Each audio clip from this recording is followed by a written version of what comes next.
Buildings and Emergency Management will come to order. Chair asks unanimous consent that I be authorized to declare a recess at any time during today's hearing without objection, so ordered. Chair also asks unanimous consent that members not on the subcommittee be permitted to sit with the subcommittee at today's hearing and ask questions without objection, so ordered. As a reminder, if members wish to insert a document into the record, please also email it to documentsti@mail.house.gov. Chair now recognizes himself for the purposes of an opening statement for 5 minutes. I thank the witnesses for being here today to discuss FEMA's response to Hurricane Helene and other 2024 disasters, as well as the broader impact of FEMA's disaster recovery policies on the agency's response efforts. First and foremost, our hearts go out to everyone affected by these disasters. Communities impacted by these storms are clearly facing a long and difficult road to recovery. While we might not always agree on who should be the tip of the spear when it comes to emergency response, survivors deserve to know that help is available and taxpayer resources intended to provide for their recovery should be used effectively and fairly. Just last week, there were extremely concerning press reports from Lake Placid, Florida, that FEMA skipped over homes impacted by Hurricane Milton that displayed signs supporting President-elect Trump. While the FEMA administrator quickly responded that the employee was terminated, it is very clear from a recent interview that the employee believes she was carrying out direction from the agency and suggested that this avoidance tactic occurred not only in Florida but also in the Carolinas.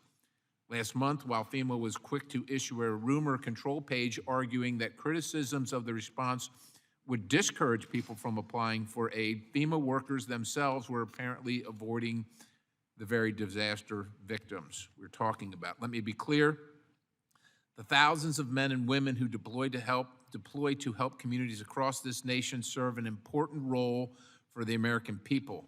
I'm not disparaging those workers. To the contrary, it seems this particular worker believes she is being treated like the scapegoat, and if that is the case, more people at FEMA must be held accountable.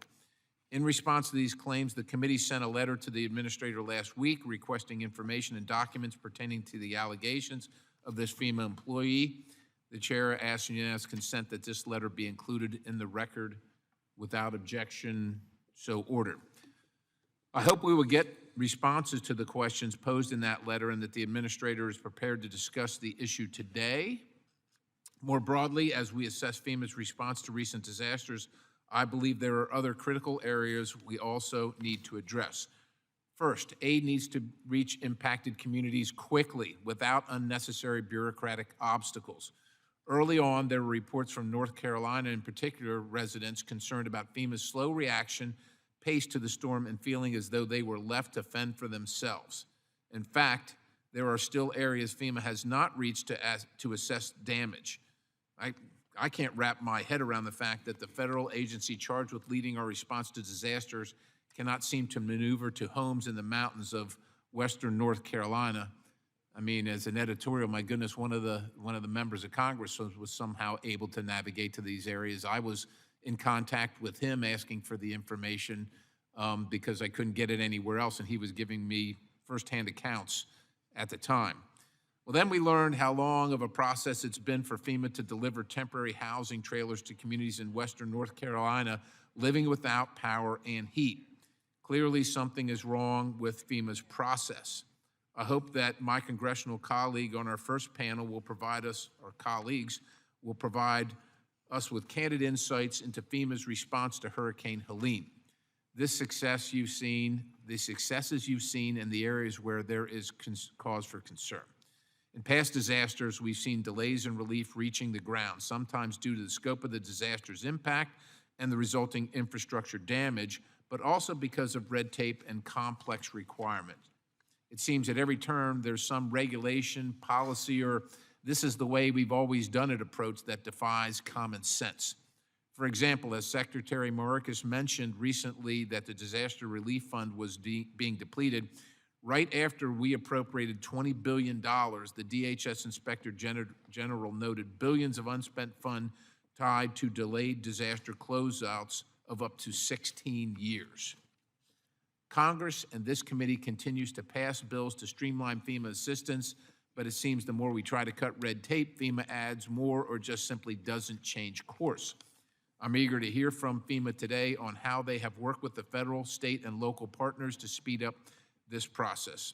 In response to concerns about FEMA's response to the recent disasters on October 11th, Chairman Sam Graves and I sent a letter to FEMA raising critical questions about the response to Hurricane Helene, reports of the slow pace of FEMA aid, and the state of the DRF.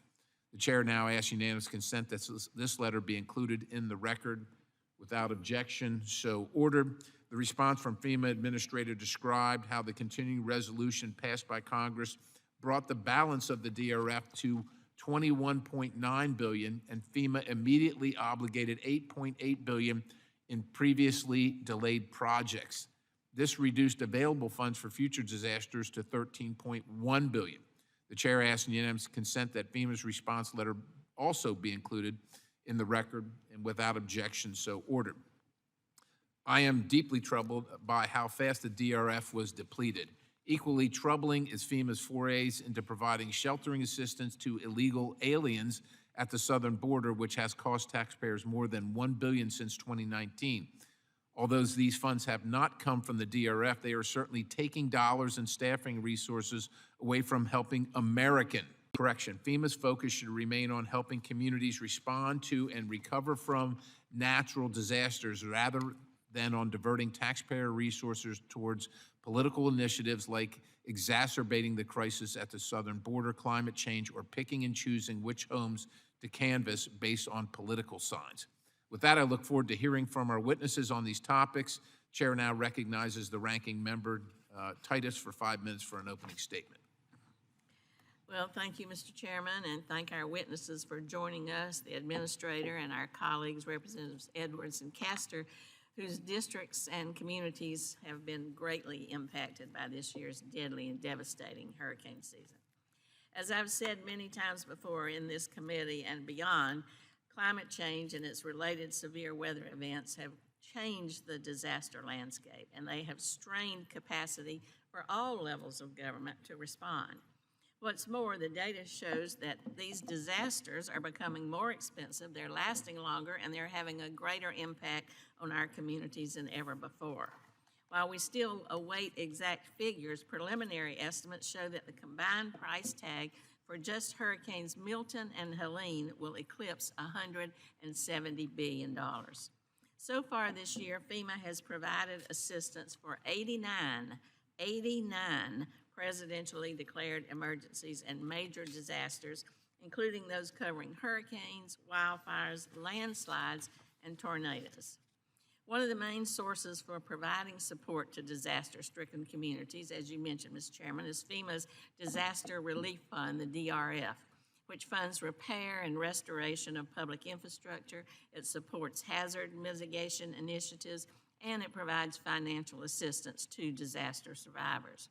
When the program is nearing depletion, however, it enters immediate needs funding, INF, which pauses all DRF-funded projects that are not life-saving operations. Since 2001, INF has been implemented 10 times, the most recent being just August of this year. The current continuing resolution provides $20 billion in budget authority for the DRF, so FEMA is no longer operating under INF. We know, however, these funding challenges will continue as fewer than $5 billion currently remains in that budget. That's why President Biden submitted a $100 billion supplementary request to Congress yesterday, and that includes $40 billion for FEMA. Congress must pass a supplemental to sufficiently fund the DRF so FEMA can continue to support ongoing recovery efforts, as well as address those that will undoubtedly emerge in the future. This funding is not for FEMA, it's for FEMA to provide to communities and individuals impacted. We also need to provide solutions for survivors and communities so they can recover more quickly and ensure that resources are deployed fairly. One of those solutions is my Disaster Survivor Fairness Act, which I introduced with my colleagues Congressman Garrett Graves, Troy Carter, and Congresswoman Jennifer Gonzalez Colon. also has the support of Congressman Chuck Edwards, who you will hear from later today. One of the most important aspects of the bill, which has already passed this committee unanimously at the beginning of the Congress, is to simplify the process for seeking assistance following a major disaster. It does this by creating a universal relief application across federal agencies so that we can ease the burden on families and small businesses, get rid of some of the red tape, speed up the process, because this is the worst days of their lives and they need to have at least some assistance in the application process. In this committee, we've held numerous hearings on the challenges faced by FEMA's workforce, and I look forward to discussing those today. As we move forward, however, we must also acknowledge the impact misinformation has on the ability to respond to these events. I was disgusted with the ridiculous rumors that were floating around, cautioning people that government was going to bulldoze over their communities, seize their homes, and divert disaster aid to other programs. And those who perpetuated these claims, spread the claims, claimed that they were legitimate. Well, shame on you. That just makes the process even worse. I was also very upset to learn that a FEMA employee directed her disaster survivor assistance team to skip homes that had Trump signs. I condemn the employee's decision about discriminating with aid. That should never be the case. And Administrator Criswell immediately did the right thing when she learned about this incident by firing the employee and referring the case to the Office of Special Counsel. To my colleagues testifying today and to Administrator Criswell, we recognize the challenges you're facing, and this committee wants to do what it can to help aid you, help those in the recovery process. So I look forward to your testimony and hope that we can stick to the issues at hand and not use this as a springboard to get into politics, and I yield back. Chair thanks the gentlewoman. The chair now recognizes the chairman of the full committee, Mr. Graves, for 5 minutes for his opening statement. Thank you, Chairman Perry, and I do want to thank our witnesses for testifying today. This hearing comes at a crucial time. We're being told the supplemental appropriations bill is needed after Congress recently appropriated $20 billion to the Disaster Relief Fund. There have been ongoing concerns about how long FEMA takes to provide aid and rebuild after a disaster. Further, this committee has highlighted concerns that the Biden administration has prioritized equity, climate change, and assistance to migrants over disaster victims and readiness and response efforts. And then we add on top of all of this the recent shocking reports that FEMA workers purposely avoided hurricane-impacted homes and that displayed signs in support of President Trump. Each of these reports alone are unacceptable, but combined, they show a pattern of incompetence within the agency. And for more than a decade, I have sponsored and supported numerous pieces of legislation aimed at speeding up FEMA aid, cutting the bureaucracy and the red tape, and creating more transparency. But it seems that despite these efforts, FEMA somehow finds new ways to make the recovery process more difficult for impacted communities. The agency is accountable directly to the president, and so the buck stops with the president regarding the constant mismanagement and lack of focus at its core mission.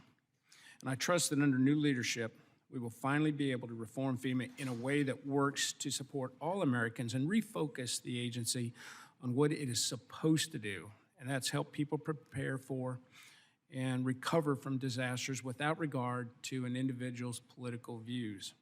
And with that, Mr. Chairman, I would yield back. Chairman thanks the gentleman. The chair now recognizes the ranking member of the full committee, Mr. Larson, for 5 minutes for his opening statement. Thank you, Mr. Chairman. Thank the subcommittee ranking Deanne Titus. Just one more speech, and we'll get to the members of Congress panel. But thanks for calling this hearing today. The devastation that Hurricanes Helene and Milton created in the southeast and Appalachia is gut-wrenching. Over 200 individuals lost their lives to Hurricanes Helene and Milton. The storms have left over $170 billion of damage in their wake. So that's the dollar amount we know of. Damage to water infrastructure in western North Carolina was so severe that much of the region still does not have drinkable tap water. To aid affected communities, the administration approved major disaster declarations for Florida, Georgia, North Carolina, South Carolina, Tennessee, and Virginia. So So the recovery will take a lot of work, and we are ready to provide the resources needed. And I'm grateful that Representatives Edwards and Castor are here today to share what they've seen on the ground in their districts as a result. And I think they, along with the rest of Congress, would agree that we have to focus on passing a disaster supplemental immediately. Without funding, federal agencies, including FEMA and the Small Business Administration, cannot fulfill their missions and help disaster survivors. For over a month now, the Small Business Administration Disaster Fund has been empty. In that time, the applications of over 11,000 survivors have been approved for disaster loan assistance, but they will not receive any money until Congress makes more funding available. It's not a new problem.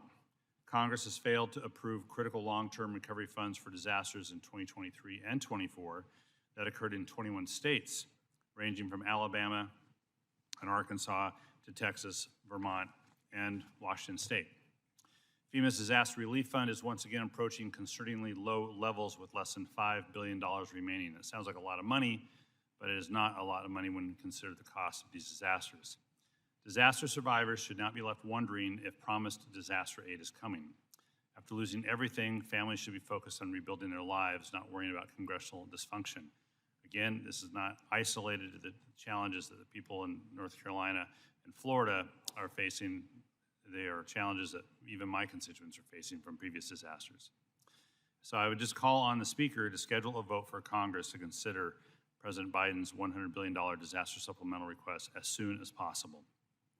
Now, in the wake of catastrophic disasters, it's important for Congress and FEMA to take stock of lessons learned.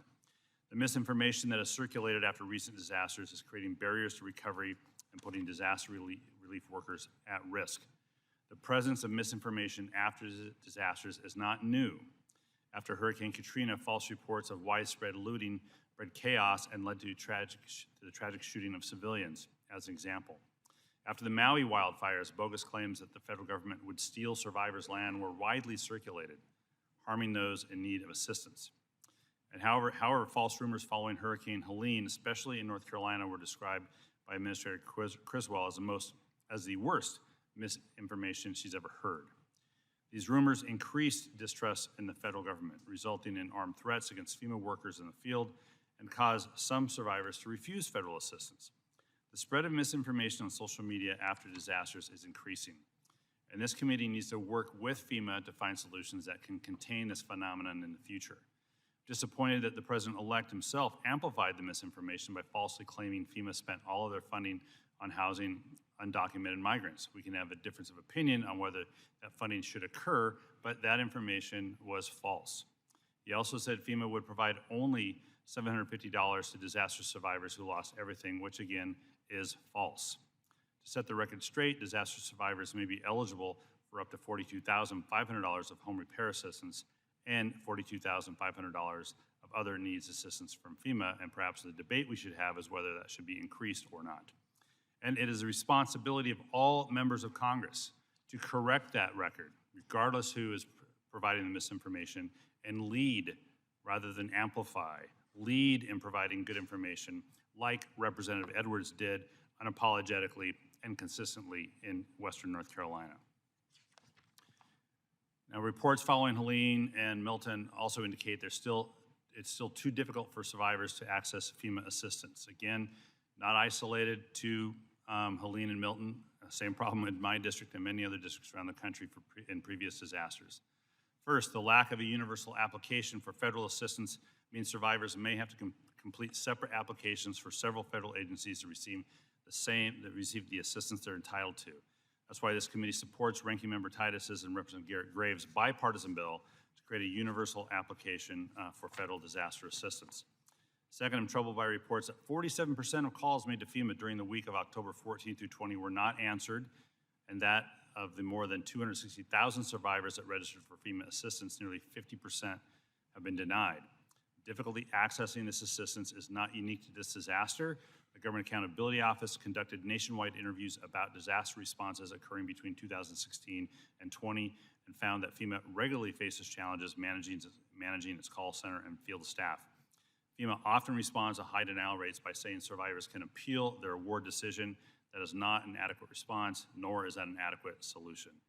Eligible survivors should have to fill out one application for FEMA assistance and it should be this committee's intent to make accessing FEMA aid simple and easy. Finally, when Administrator Criswell gets here, we'll have questions for her, but I do want to thank her for her service to this country as the first female FEMA administrator and for all the positive policies she has implemented during her tenure. I want to thank you all for being here and look forward to our members' views on Helene and Milton. That'll yield back. Mr. Larson yields. I'd like to now welcome our witnesses and thank you both for being here. Briefly, I'd like to take a moment to explain our lighting system to you. In case you're unaware, there are 3 lights in front of you. Green means go, yellow means you are running out of time, and red means to conclude your remarks. Chair asks unanimous consent that the witness's full statement be included in the record without objection, so ordered. Chair also asks unanimous consent that the record of today's hearing remain open until such time as our witnesses have provided answers to any questions that may be submitted to them in writing without objection, so ordered. Chair also asks unanimous consent that the record remain open for 15 days for additional comments and information submitted by members or witnesses to be included in the record of today's hearing without objection, so ordered. As your written testimony has been made part of the record, the subcommittee asks that you limit your oral remarks to 5 minutes. We will now turn to our first panel. With that, Congressman Edwards, you are recognized for 5 minutes for your testimony. Thank you, Chairman Perry, Ranking Member Titus, and the members of the subcommittee. I appreciate this opportunity to speak to you today about FEMA's response to Hurricane Helene in North Carolina's 11th Congressional District. As a former member of this subcommittee, it's a privilege to offer a unique perspective, especially after being on the ground for 7 weeks during one of the deadliest storms to hit the mainland United States in the last 50 years. To put this disaster into perspective, Hurricane Helene took 230 lives across 7 states. 102 of those lives were in North Carolina. And tragically, 80 of those were from the district that I represent. 80 of those were from the district that I represent. Only 3 storms since 1950 have claimed more lives, with Hurricane Katrina being the most notable among those. The storm struck western North Carolina on September 27, 2024. The National Weather Service issued early and dire warnings about the threat of catastrophic flooding, as 10 to 15 inches of rain had already swelled rivers and creeks over the previous 3 days. And while this storm claimed 230 lives, I think it's important for me to tell you that NOAA and the National Weather Service worked expertly to save countless more lives. However, the destruction that followed was immense. In some areas, water crested up to 40 feet above its normal levels, destroying entire communities as it rushed through the mountain valleys, carrying away homes, cars, and roads. And massive landslides crushed many unsuspecting victims while they thought they were in the safety of their homes from the raging waters. The economic damage in North Carolina alone is estimated at $53 billion, with only about 5% of this damage covered by insurance. In the aftermath, FEMA's response was in some ways effective, but there were significant issues that need to be addressed. FEMA's core responsibility is to coordinate federal emergency management efforts and support state and local officials with critical resources. It seemed to me and many local officials in Western North Carolina that it took up to 3 days before there was any real visibility from FEMA. And that's just simply not good enough. Allow me to put this in perspective. The storm was over on September 27th for all practical purposes at about 10 a.m. We had 1 million people without power. We had 25 water systems destroyed. And for it to take 3 days for the visibility of FEMA is just not acceptable. There were folks in their homes not only without power, they couldn't flush toilets, they had no drinking water. We were shut off from the rest of the world. And I can't help but think, had this been an attack on American soil, should it take 3 days to see any real evidence of help from our federal government. I would hope not. The distribution of supplies in the immediate aftermath of Helene left much to be desired. For example, on day 3 after the storm, FEMA announced to me that it had delivered 400 pallets of desperately needed water to Western North Carolina. But when asked where those supplies had been delivered, FEMA couldn't provide one single location. They deferred responsibility to the state, which left local officials in the dark about where resources were going and who could also not answer my simple question. A major concern in my district was FEMA's slow response in getting boots on the ground in some areas. For example, in one county, FEMA didn't arrive until over a week after the storm. And it wasn't until 20 days later that a disaster recovery center was opened. In addition, FEMA's communication with local governments and the public was inconsistent and at times confusing. On one occasion, FEMA sent out a press release stating that a disaster recovery center would close temporarily without informing local officials, only to retract it hours later after confusion, numerous inquiries, and local demands. Other failures include FEMA personnel changes with little or no notice to county governments, no-shows for scheduled appointments, issuing hotel vouchers to displaced families that could only be redeemed 2 hours from those displaced families' work or school, an inefficient inspection process that slows consideration of critical benefits, and the 50% threshold for substantial improvement and substantial damage definitions and their required actions are riddled with inconsistencies and irrational thinking. I could share with you many other breakdowns in the FEMA response, but 5 minutes is just not enough time. My office has also seen a significant number of casework issues related to FEMA's individual assistance process. Constituents have reported receiving confusing correspondence, especially regarding initial denials, which only adds to the stress and confusion for people already dealing with the aftermath of the storm.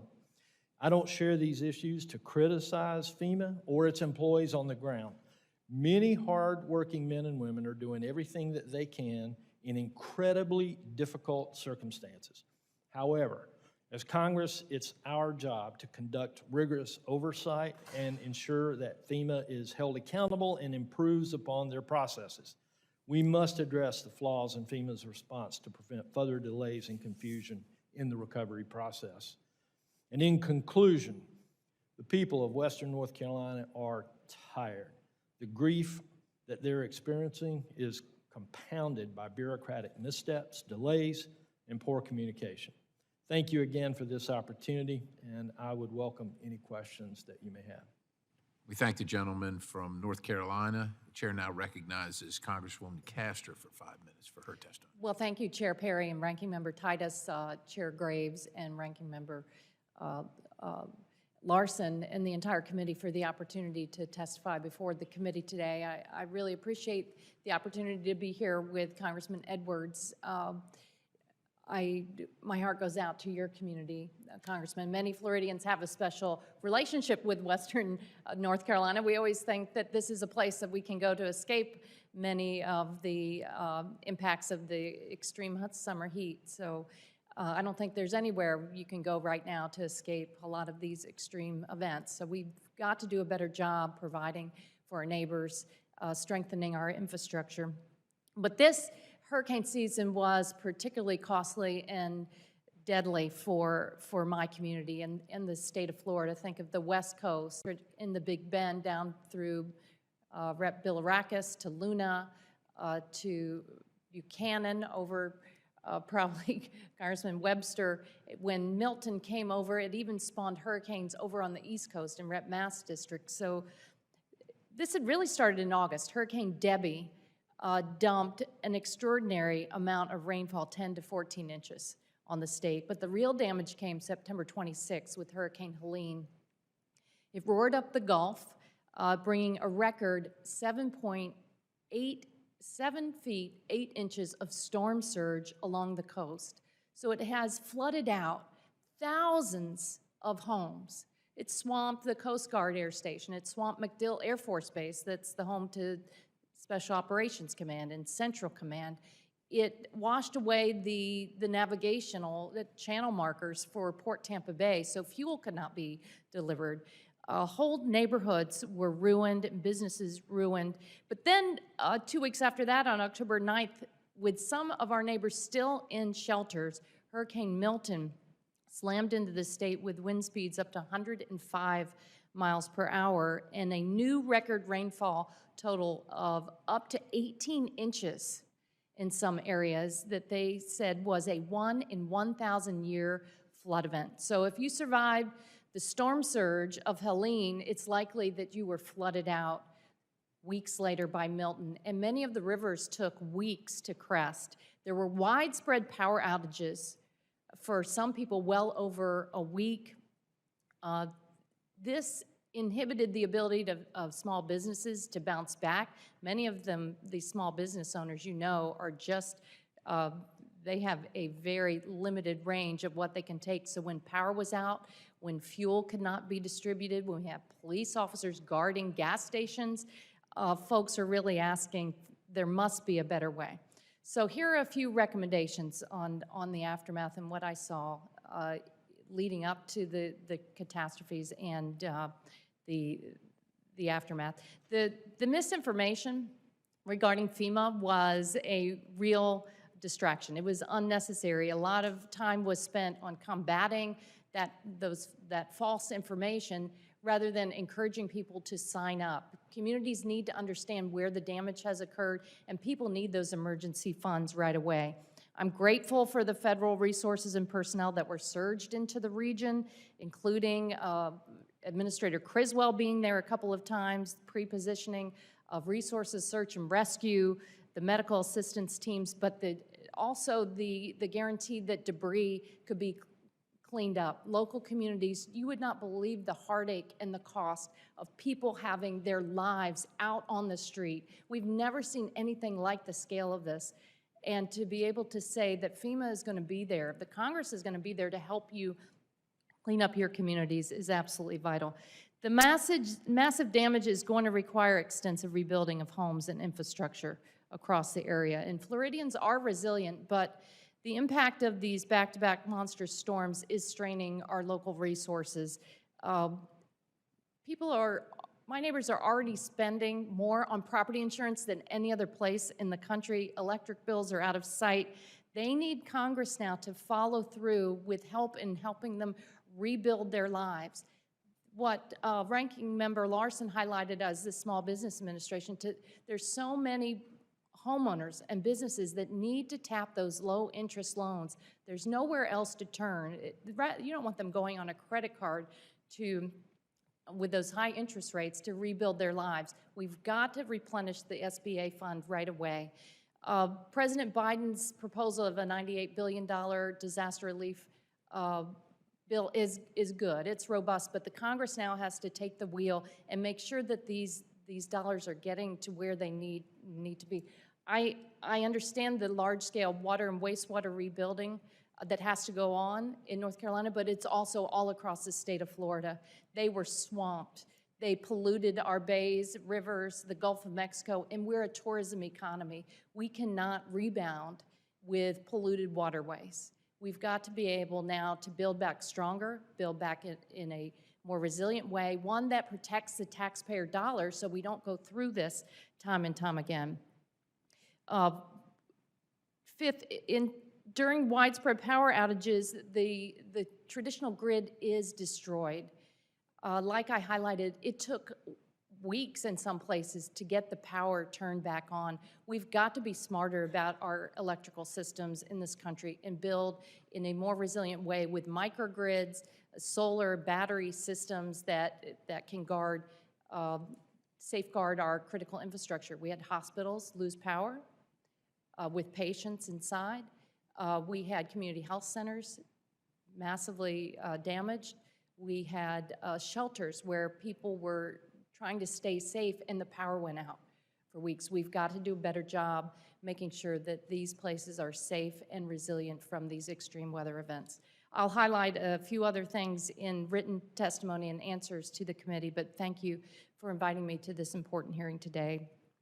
The heating climate is costing us a lot, and we need to better adapt for our pocketbooks and for our people. Thank you very much for the chance to be here. Chair thanks our witnesses. Are there questions?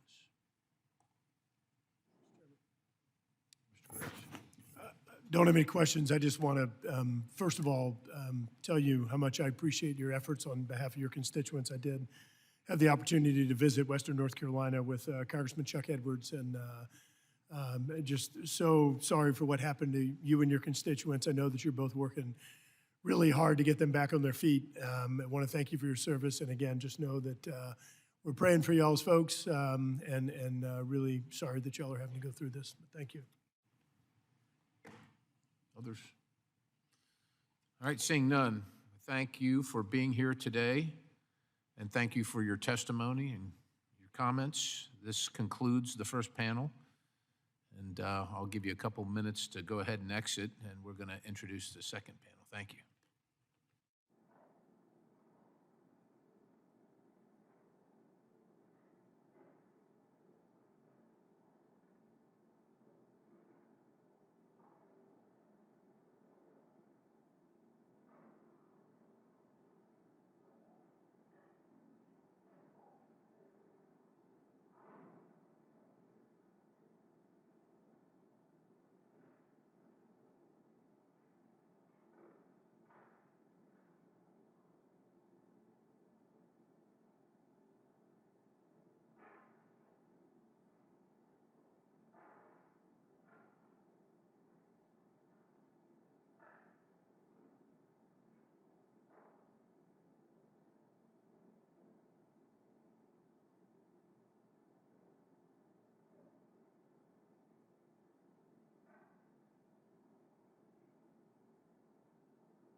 All right, Administrator Criswell, thanks for your patience here, and thanks for your service. I'm going to welcome you as the FEMA Administrator to our second panel. As a reminder, your written testimony has also been made part of the record, so the subcommittee asks that you limit your oral remarks to 5 minutes, and with that, you are now recognized for that 5 minutes. Thank you. All right, thank you, Chairman Perry, Ranking Member Titus, and members of the committee. Thank you for the opportunity to testify regarding FEMA's efforts in response to Hurricanes Helene and Milton. We value this committee's legislative support and oversight of our agency, and I really look forward to our conversation today. On September 26th, Hurricane Helene made landfall in Florida as a powerful, fast-moving Category 4 storm with hurricane force winds extending 40 miles and tropical storm force winds extending 310 miles from its center. Helene then entered Georgia as a Category 2 hurricane before becoming a powerful tropical storm that continued to release historic rainfall over already saturated soils as it marched through South Carolina, North Carolina, Tennessee, and Virginia. There were also impacts in West Virginia and Kentucky. Helene's powerful winds and floodwaters altered landscapes and devastated communities in many places not accustomed to experiencing such storms. The destruction caused by Helene was catastrophic. Less than 2 weeks later, Hurricane Milton rapidly intensified into a Category 5 storm in the Gulf of Mexico. After making landfall in Florida as a Category 3, It moved across the state into the Atlantic, spurring a formation of tornadoes and leaving an overlapping trail of destruction in many communities still reeling from Hurricane Helene and Debbie.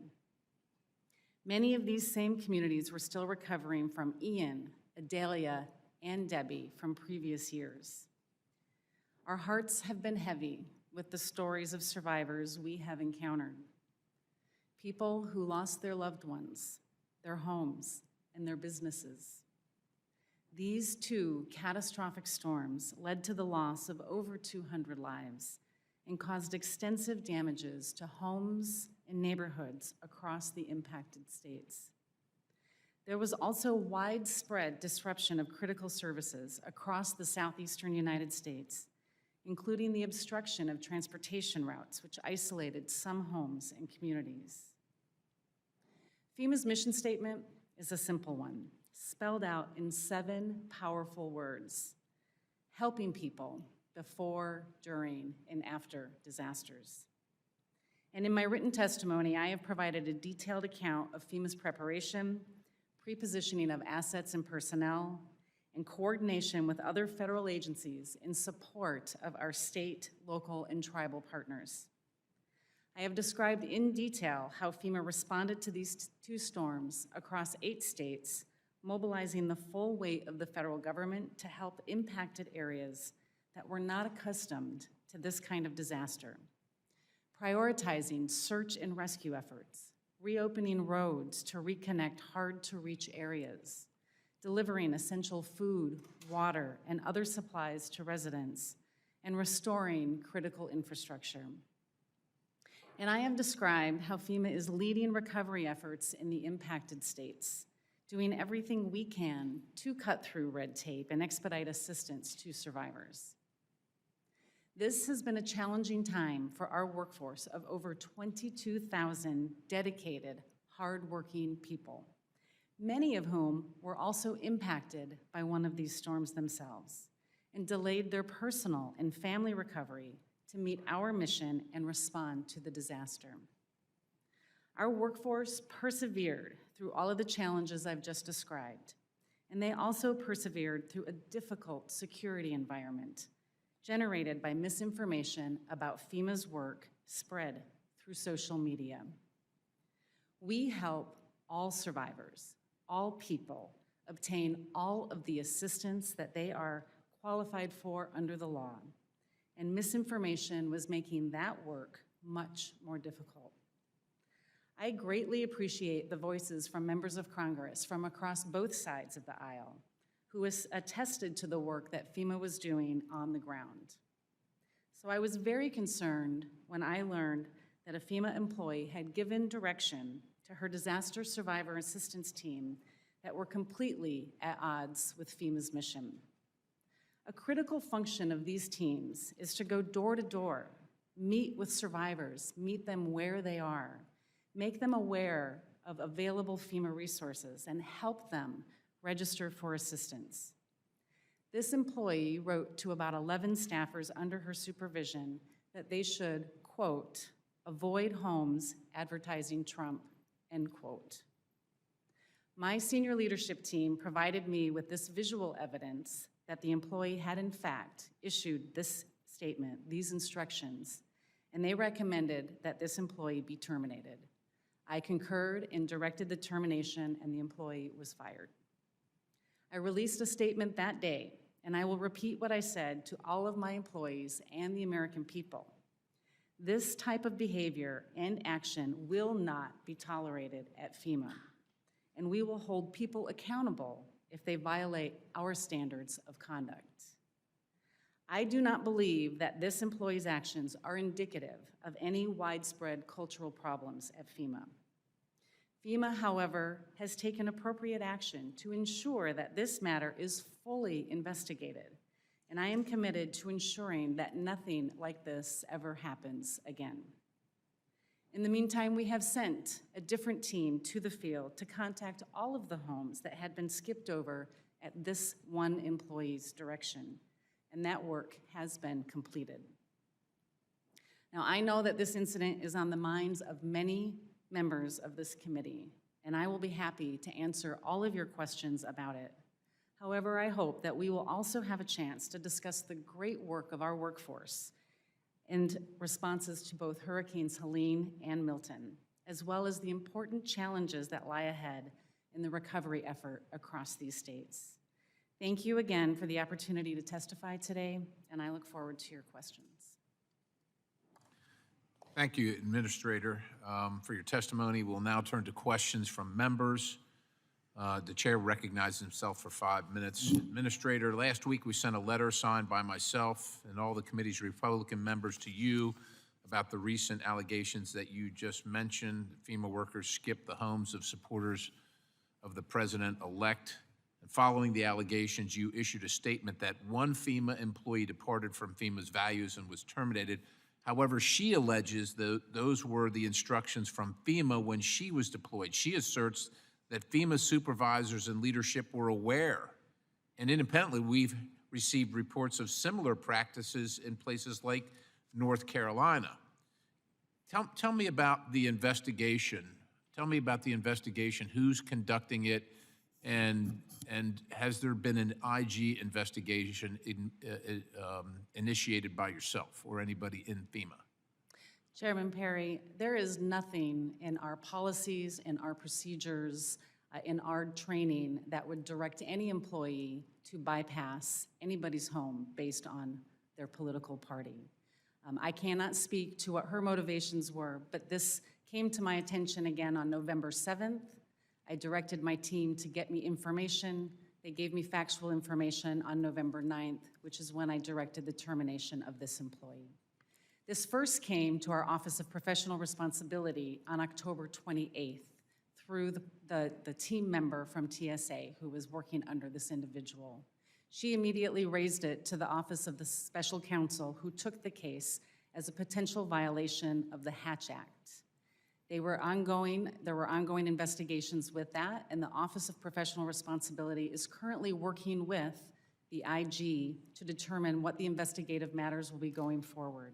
The IG has not of yet stated they want to investigate this, but I highly encourage them to take on this case and look and see if this was a widespread issue or if this was just a single incident. So you're working with them and you've encouraged them, but you haven't requested they do so. Now, according to your employee, Ms. Washington, who was asked, and this is a public report, these orders came, who she stated, so you're telling me these orders came from somebody above, and she said, correct. So what has your investigation gleaned regarding her direct supervisors, the people above her? Have you questioned them, and what have your answers been? Chairman Perry, we do have an ongoing investigation, and we have questioned other personnel in this chain of command, and we find no information at this point that there was anything beyond her direction to her employees to skip and bypass a home. So the same employee alleged that the Florida team had already been avoiding Trump voters' homes prior to her work there, and that this was, as she said, the culture. Now, these aren't my words. These are the words from a FEMA employee who's claiming that she's being the scapegoat. She said, but I'm just simply executing again what was coming down from my supervisors.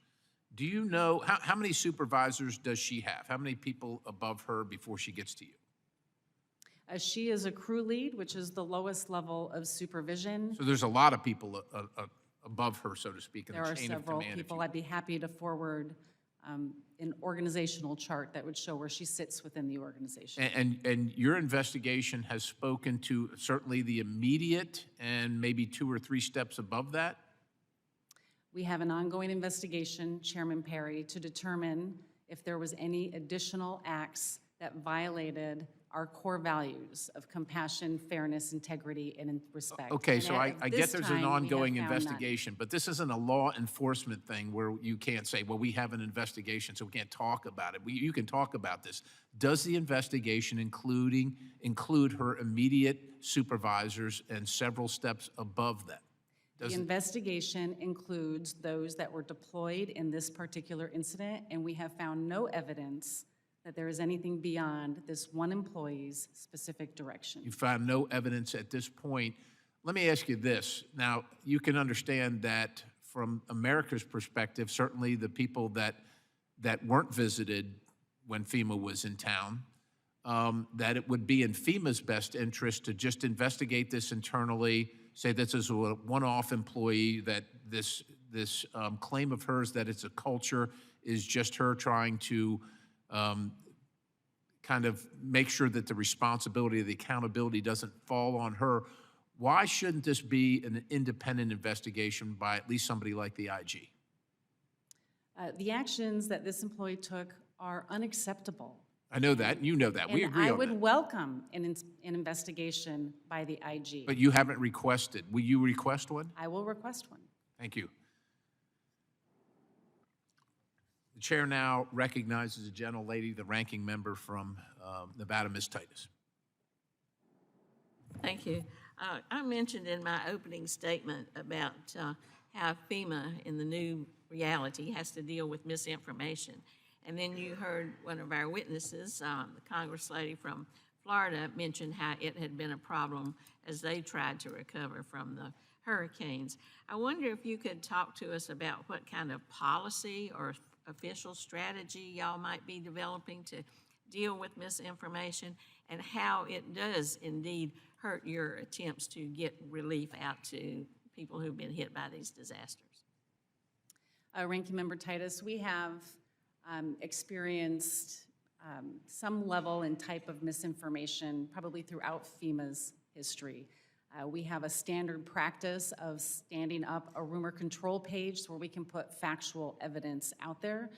Because part of it is we also have a lot of people that are trying to defraud those that have just lost so much and pretending to be a federal agency such as FEMA to register even on their behalf. So we have had a standing practice of, when we identify this information, of standing up some type of mechanism to ensure that the general public can get factual information from a validated government source. In this case, it would be our source. But we continue to see this rise. We saw an increase in the amount of misinformation during the response to the Maui wildfires. But the amount of information and misinformation that we saw during the responses to Hurricanes Helene and Milton was at a scale that I had never seen before. And so this requires us to now include in our planning and preparedness how we are going to be able to reach people. The goal is not necessarily to take down misinformation, but how do we ensure that people are getting actual correct information so they're not afraid to reach out to their federal agency and apply for the assistance that they need, that they deserve, and that they're eligible for under the law. Do you provide this information in different languages, and do you work with community leaders who can help you to get the information out, just not elected officers, but church leaders or civic leaders? We work in a number of ways. For example, during Maui, we had one of our Native Hawaiian employees develop a public security safety announcement and delivered that out through her own social media channels to let people within her community know that they could and should apply for assistance. I remember an opportunity during Hurricane Ida in Louisiana where we found a Vietnamese community and we developed information in their native language and sent it out through their channels, and it was one of our most watched videos on FEMA, so we could get them actual information about what resources were available for them. We have a strong network through our faith-based leadership team to reach out to local faith leaders to help us get the information out to individuals and communities that may be apprehensive to try to reach out and apply for assistance. This is a team effort. It takes all of us in this holistic approach to be able to ensure anyone that was impacted by any natural disaster has access to the programs that we have and that we remove the barriers for them receiving the critical assistance to start their recovery process. Thank you for that. You know, GAO consistently reports that y'all are drastically understaffed. We've tried to address that by having people be able to take time off and go back to their jobs to go and fight disasters. I think the most recent figure was 35% below what's needed. And we continue to put increasing demands on the agency We point out how you fail to be there in a certain amount of time, or not enough people on the ground, or not fast enough. But if you don't have the people and the resources to do this work, what can you expect? So could you talk to us a little bit about how you're addressing those staffing challenges and what we might do to be able to help you? The number that we report on our daily operations brief, which has been in the news as of late, showing that we had less than 5% of our personnel available, is one very specific part of our workforce, and that's those that are solely responsible to deploy to disasters, our disaster workforce. But we have a layered staff to approach when we have multiple events or catastrophic events like we experienced during Hurricanes Helene and Milton. We reach out to our steady state staff and we deploy them out into the field. We have our surge capacity force, which can bring in members from across the federal government that can go out into the field for 30 days. And we had over 800 members from across the federal government that went out into the communities to support them. This type of layered staffing approach is what we plan for. We plan for multiple events like this, but we appreciate tools like the CREW Act that was passed recently that give us the flexibility to recruit more people into our reservists, our intermittent workforce, which are really the heart of what we do. And that's the workforce that we need to continue to focus on, because we don't need everybody every day. But given the amount of disasters that we are experiencing, this surge availability of our intermittent, our reservist workforce is critical to us being able to do the work. Thank you. I yield back. Chair thanks the gentlelady. The chair now recognizes the gentleman from Louisiana, Representative Graves. Thank you, Mr. Chairman. Administrator, thank you for being here. I want to make note, Mr. Chairman, we've discussed Hurricane Helene and Hurricane Milton. We have not discussed Hurricane Francine. Administrator, I want to thank you for coming down to Louisiana for that, but I want to tell you why we're not talking about that today. We're not talking about that today because the citizens of Lafourche and Terrebonne Parish, where that hurricane made landfall, imposed both a sales tax and a property tax on themselves, have invested nearly $1 billion in building hurricane protection. We are in an interim phase of protection. We have built an 11-foot levee. Storm surge for Hurricane Francine was 11 feet. If that levee had not been there, if we had not done what we did, we would be having a very different hearing today. Administrator, I want to ask you a quick question. There are rumors, reports that FEMA is having discussions with the Department of Treasury about using ARP funds, American Rescue Plan funds, to help out with recovery. Is that accurate? With the National Flood Insurance Program at this moment, we are outpacing our payments, over $800 million in payments from the National Flood Insurance Program. So y'all are having discussions about using American Rescue Plan funds for recovery? We are not using American Rescue Plan. There's no discussions about doing that? Not for FEMA using American Rescue Plan. Okay, because there were reports that FEMA was having discussions about using those. Okay, thank you for clarifying. Now, something else I'd like for you to clarify. There's been a lot of discussion about FEMA's emergency food and shelter program and how it's handled. And I just, number one, that's a FEMA program. Number two, that is funded with taxpayer dollars.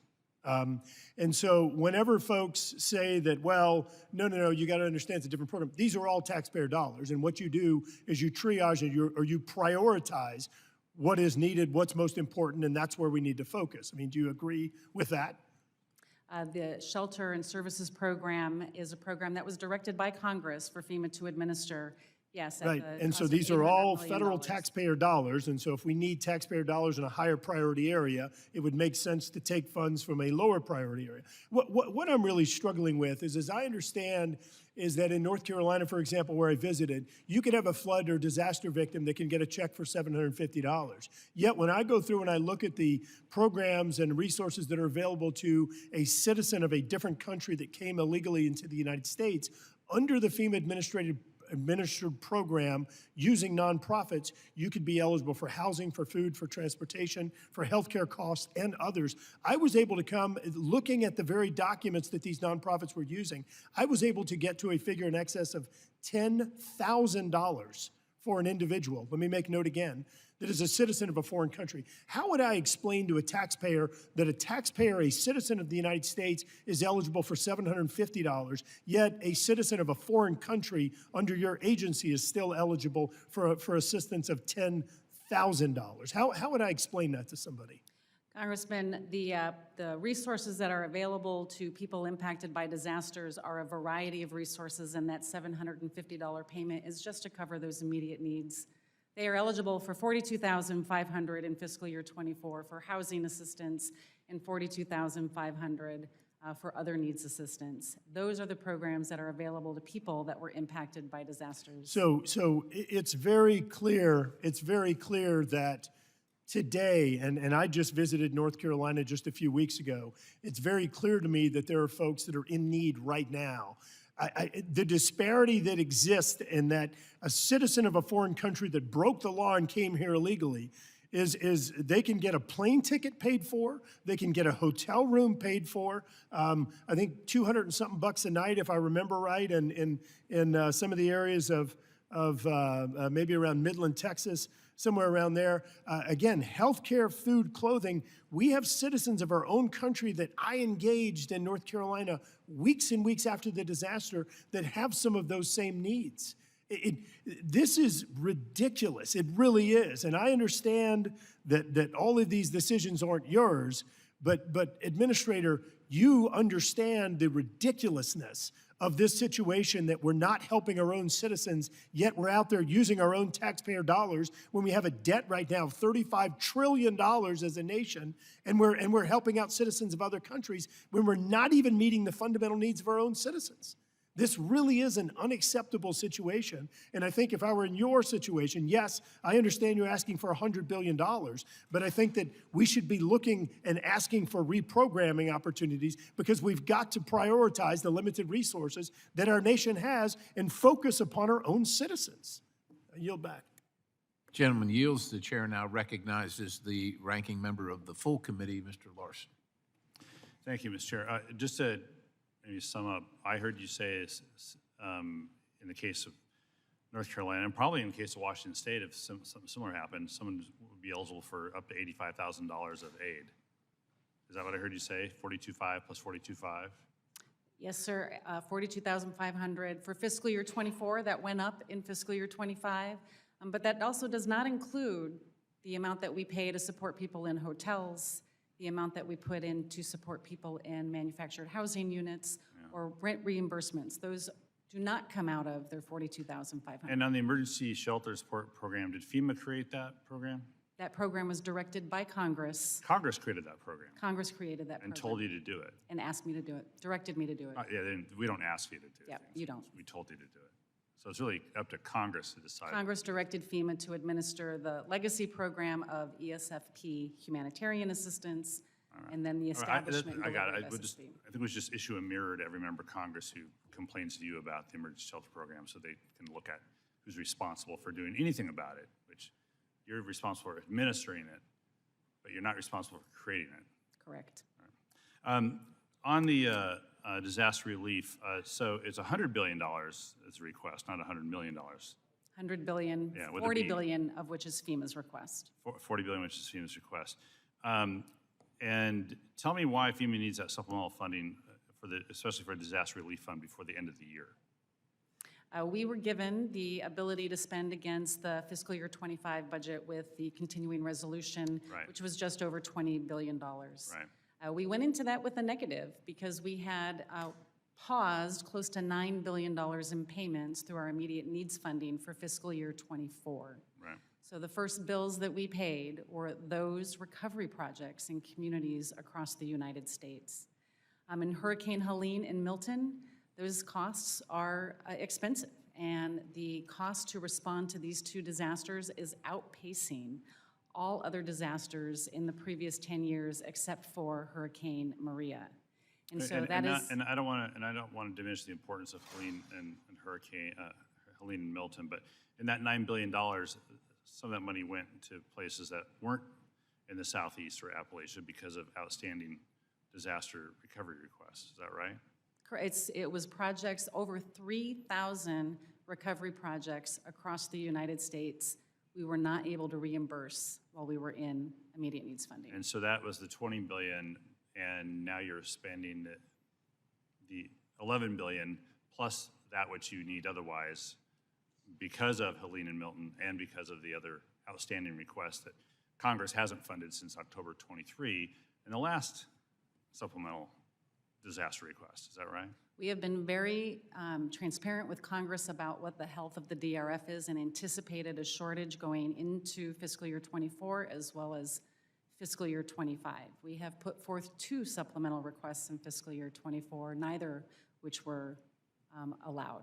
And so we find ourselves in a situation. Neither of which were passed. Were passed. Yeah, right. Yeah. No, we're allowed to pass them.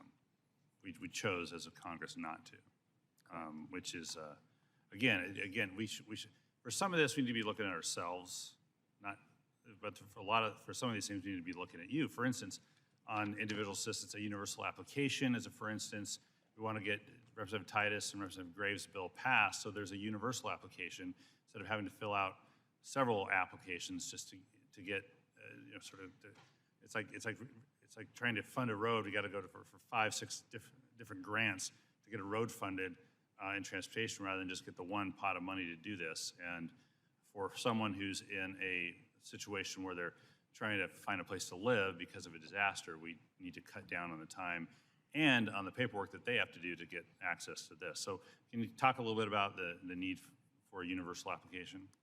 Yeah, the Disaster Survivor Fairness Act, we really appreciate, the efforts that have gone forth with this because it gives us a lot of flexibilities. It allows us to do direct repair to homes, but the other piece is about the universal application. We want to reduce the burden that these individuals are facing after they have just experienced probably the worst day in their life. And so to be able to make it easier on them is the goal of the universal application. I want to just conclude by talking a little bit about the politics of the situation, and I condemn what this employee did as well. And playing politics with disaster aid hurts Americans. It hurts all of us, especially when they need the government most. So it's troubling that even the president-elect said he would deny disaster aid to California if the governor there doesn't listen to him. And at an event in September, the president-elect said that the governor of California is going to sign those papers. If he doesn't sign those papers related to California water policy, he won't get money to put out all the fires, and we won't give him the money to put out fires, and then he's got problems. And it's not the first time he's done something like this. And in 2019, the president-elect tweeted billions of dollars are being sent to the state of California for forest fires that with proper forest management would never happen unless they get their act together, which is unlikely. I've ordered FEMA to send no more money. The point I want to make is that it's up to this committee to responsibly hold anyone accountable who is seeking to politicize disaster aid, from a crew leader at FEMA to the president-elect or the president. None of this is acceptable, and we have a responsibility to hold everyone accountable for these comments that get in the way of getting disaster aid to people. And with that, I yield back. Chair, thanks, gentlemen. The chair now recognizes the representative from Mississippi, Mr. Ezell. Thank you, Mr. Chairman. And thank you, Administrator Criswell, for being here today. A few months ago, you agreed to consider the flood maps fully funded by the Mississippi State Legislature and implemented by the Southern Mississippi Planning and Development District. I appreciate your commitment, and as so many of my constituents are suffering due to FEMA's outdated, inaccurate flood maps. Last month, I hosted a roundtable on this issue and was pleased to hear that your staff is working in good faith with district stakeholders. I'll give credit where credit's due. However, as we've discussed today, the recent reports of one of your staffers intentionally withholding federal aid solely on political preferences beyond unacceptable and dramatically increases the political divide in our country. Unfortunately, we could keep hammering this point, but today I'm not here I want to focus on something else, some of the things going on in my district. One of my goals as a congressman is to improve the efficiency of FEMA. During my first term, I have engaged with Regional 4 regarding the dozens of projects in my district from the Gulf Coast to the Pine Belt that have drug out far too long without a resolution, or in some cases, even without a clear update. These include projects throughout Biloxi, Gulfport, Long Beach, Pass Christian, Bay St. Louis, Waveland, and Hattiesburg. Here's a timeline of events that my staff and I have discussed with your team at Region 4. Administrator Criswell, this upcoming August will be 20-year anniversary for Hurricane Katrina, 20 years. That's nearly 2 decades. The city of Biloxi is still waiting on some of their infrastructure projects. How, 20 years later, are there still unresolved projects from Katrina? Congressman, recovery is very complicated, and every project has its own unique situation. I'm happy to look into the specific projects that you are most concerned Thank you for about. that. You know, as you can see, this is pretty hard to defend. 20 years, you know, 20 years is a long time waiting on to get some infrastructure projects fixed, which have been funded. Another answer I hope you can clarify for me today. If an applicant identifies an error or omission in the original cost estimate, do you believe FEMA may increase funding for an improved project? Yes or no? Congressman, I would have to understand the specifics of that to be able to answer it accurately. If an applicant identifies an error or an omission in the original cost estimate, do you believe FEMA may increase funding for an improved project? Again, Congressman, without understanding the specifics of that project, I don't have an accurate Let's answer. move on. I'll take that as a no. According to FEMA, this project, and this is in Biloxi and Waveland, Biloxi, correction. According to FEMA, this project has not been finished because it was not accurately estimated. But I have in writing a letter from FEMA right here that the most recent CEF in 2019 accurately reflected the complexity of the project. Can you follow up with this letter, and we'll make sure that you get it, that FEMA has already confirmed and direct your staff to fund the project at the cost accurately reflected? Congressman, I'd be happy to follow up on that specific project. Thank you very much. I take that as a yes. The second project that I'd like to raise with you today is the Waveland, Mississippi Pier. In October, I learned that the original reason why this project was not funded was because of the scope of the work had changed. However, the city has told me the project has not changed since day one of the disaster.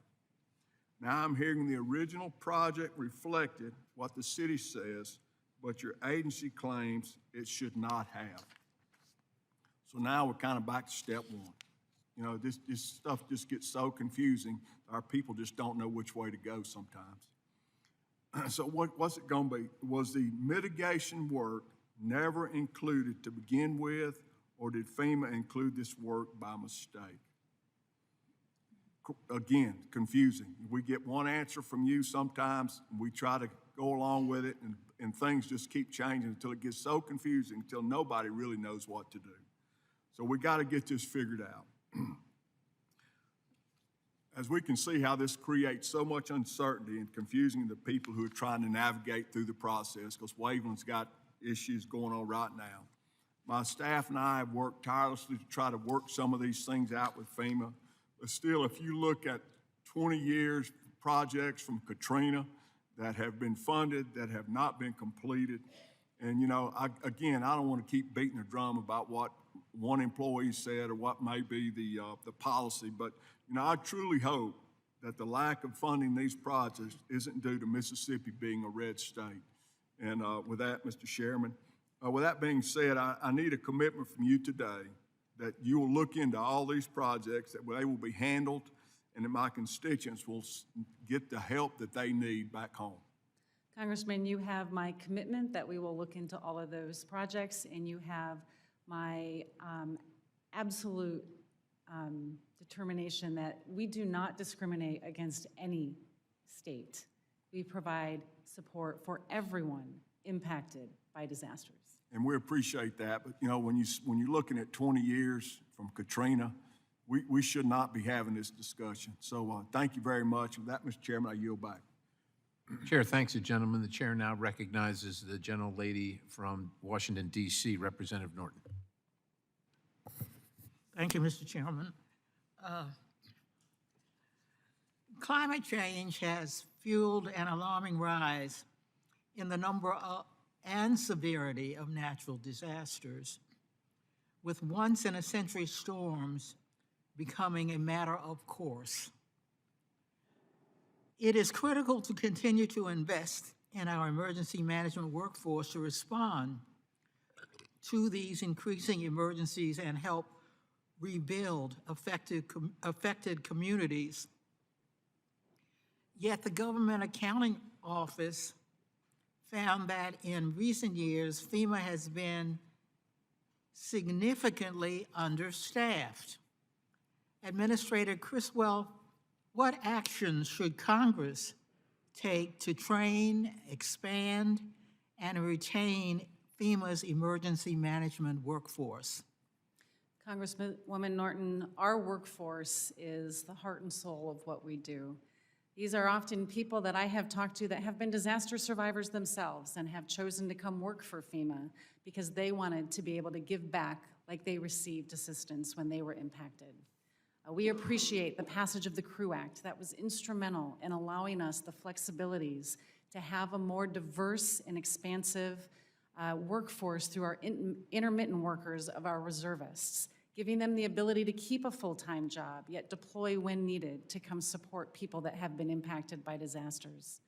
I encourage you to continue to reach out to your communities and have them reach out to FEMA. We often hire local hires in communities who turn into our reservists, our core employees, or our full-time employees. And we appreciate Congress's continued support of our workforce, making sure that they have all of the tools and the resources they need to continue to do the critical work of helping people before, during, and after disasters. Thank you. Administrator Criswell, what would be the impact on communities and disaster survivors if Congress does not pass disaster supplemental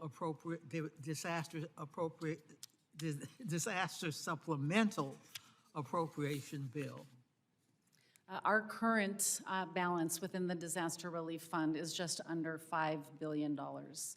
We went into immediate needs funding earlier this year in August when we reached a $3 billion mark. We expect without a supplemental that we will have the need to go back into immediate needs funding within the next few weeks without a supplemental. What that means is we will continue to support the life-saving, life-sustaining work, especially what's going on in Western North Carolina and all of the states impacted by Hurricanes Helene and Milton. But we have to pause the reimbursement to communities that are rebuilding. FEMA reimburses communities as they rebuild and repair their critical infrastructure.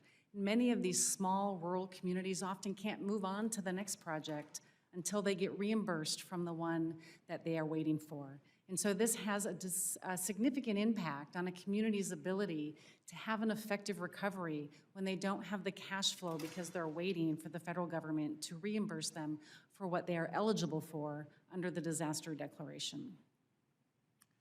I commend you and FEMA's thousands of staff from across the country who left their homes to deploy to communities in need and provide them with assistance in the face of destruction, trauma, and loss. And I urge the House to bring a disaster supplemental appropriations bill to the floor immediately.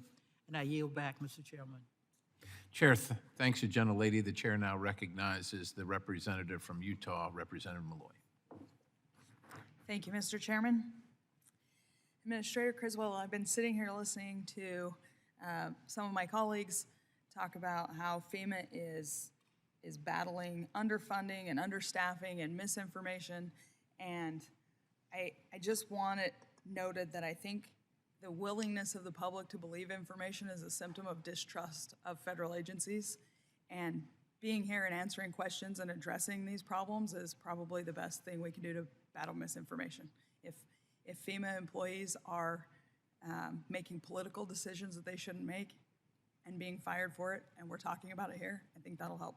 And then as far as funding and staffing issues, they've got to be at least partly caused by deploying FEMA to non-Stafford Act events. And as a member of the legislative branch, I have a responsibility as a member of this committee to exercise oversight of FEMA. And one of the things that we have to look into is whether FEMA's understaffed and underfunded or if they're outside of their mission. I think it's critical as a member of Congress that we hold agencies accountable to be doing the so with those observations, I'm going to yield the remainder of my time to Mr. Graves to continue his line of questioning from earlier. Thank you very much, Ms. Malloy. I appreciate it. Administrator, I want to get something clear here. I mean, I understand you're saying that there's $42,500 in programs that are available. Let me say it again. There's still $10,000 and maybe even more available for citizens of illegal countries that have come here illegally from other countries that are not citizens of the United States. So I don't think that we reconcile by saying that, oh yeah, but they could potentially be eligible for this much. There still is $10,000 or more that we're potentially giving to people that broke the law, that are citizens of other countries that came to the United States illegally. I understand what Mr. Larson said, Ranking Member Larson said, but the reality is you're the administrator of this agency. You're the one who prepares the budget request that asks for these funds, and you're the one who is sitting here now saying we need $100 billion more. I think it's appropriate in this case to reprioritize funds and say this isn't an appropriate use of taxpayer funds under the fact that we're facing a $35 trillion debt. One of the other issues, the Inspector General report came out just in August, said in excess of $70 billion in unliquidated assets, unliquidated obligations dating back to Hurricane Katrina, 2005, are still out there and aren't being used. Why can't those funds be tapped and get the resources out to the people that need them right now? Congressman, again, the Shelter and Services Program was directed by Congress for FEMA to administer. The funding for that program was given to CBP and directed by Congress to be transferred to FEMA to administer that program, and we are administering it in accordance with the law at the direction of Congress. As far as the programs and the funds that you are talking about as it relates to unobligated projects dating back to Hurricane Katrina, we consistently review all of the projects that are out there. Projects are obligated at what they expect the cost to be, and we are always reviewing to see which funds are no longer going to be needed because the estimates came in lower, and bringing those back in. We provide this in detail to Congress on a monthly basis on what those recoupments are. Thank you, Administrator. Look, last thing I want to say is that I am very concerned about this prejudice, about the Trump signs. I've seen other policies coming out of FEMA that I believe also are prejudiced. You and I have had discussions about some of those, and I look forward to getting to the bottom of this. Yield remaining time to the chair.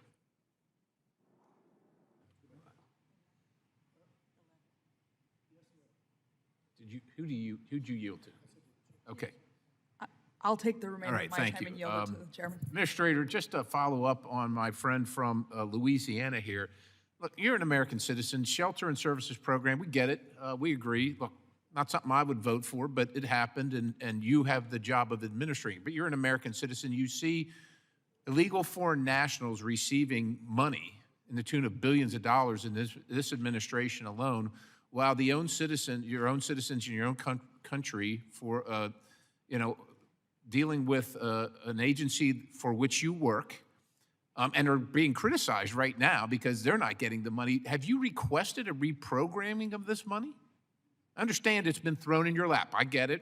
Not something I agreed with, but it's in your lap. But you see it. Have you requested a reprogramming of the money? This is funding, Chairman, that we were directed to administer by Congress. We are administering it at the direction of Congress. And you have no interest in reprogramming it? This is funding that was directed to us to administer. I understand, but you're a citizen too. You're working here. So do you see this as a misalignment of priorities when you're asking for more money, maybe rightly so, asking for more personnel, knowing that millions, hundreds of millions, $1 billion sent to people here illegally, while people, the citizens of this country, for which the administration and the organization that you work is supposed to be there for them, aren't receiving that money? Do you have any interest in requesting a reprogramming of that funding? This is funding that was given to CBP and directed by Congress to transfer to FEMA to administer the Shelter and Services. Yes, ma'am. I understand that, and I guess I get your answer. I would just say this in support of this organization called the Cajun Navy. People are frustrated and upset with FEMA's response, maybe rightly so, maybe not rightly so. But it seems to me that this nonprofit known as the Cajun Navy can get in the game immediately, make changes on the fly that impact people's lives. They don't have to go through a bunch of red tape and cry, we don't have people, we don't have money. They get people and equipment to the site on time and make a difference. And quite honestly, that's what FEMA should be doing. So maybe FEMA should go talk to the Cajun Navy and say, Why can't we do what you're doing? What do we got to change here to do that? And with that, I yield, and I now recognize the gentleman from California, Representative Garamendi.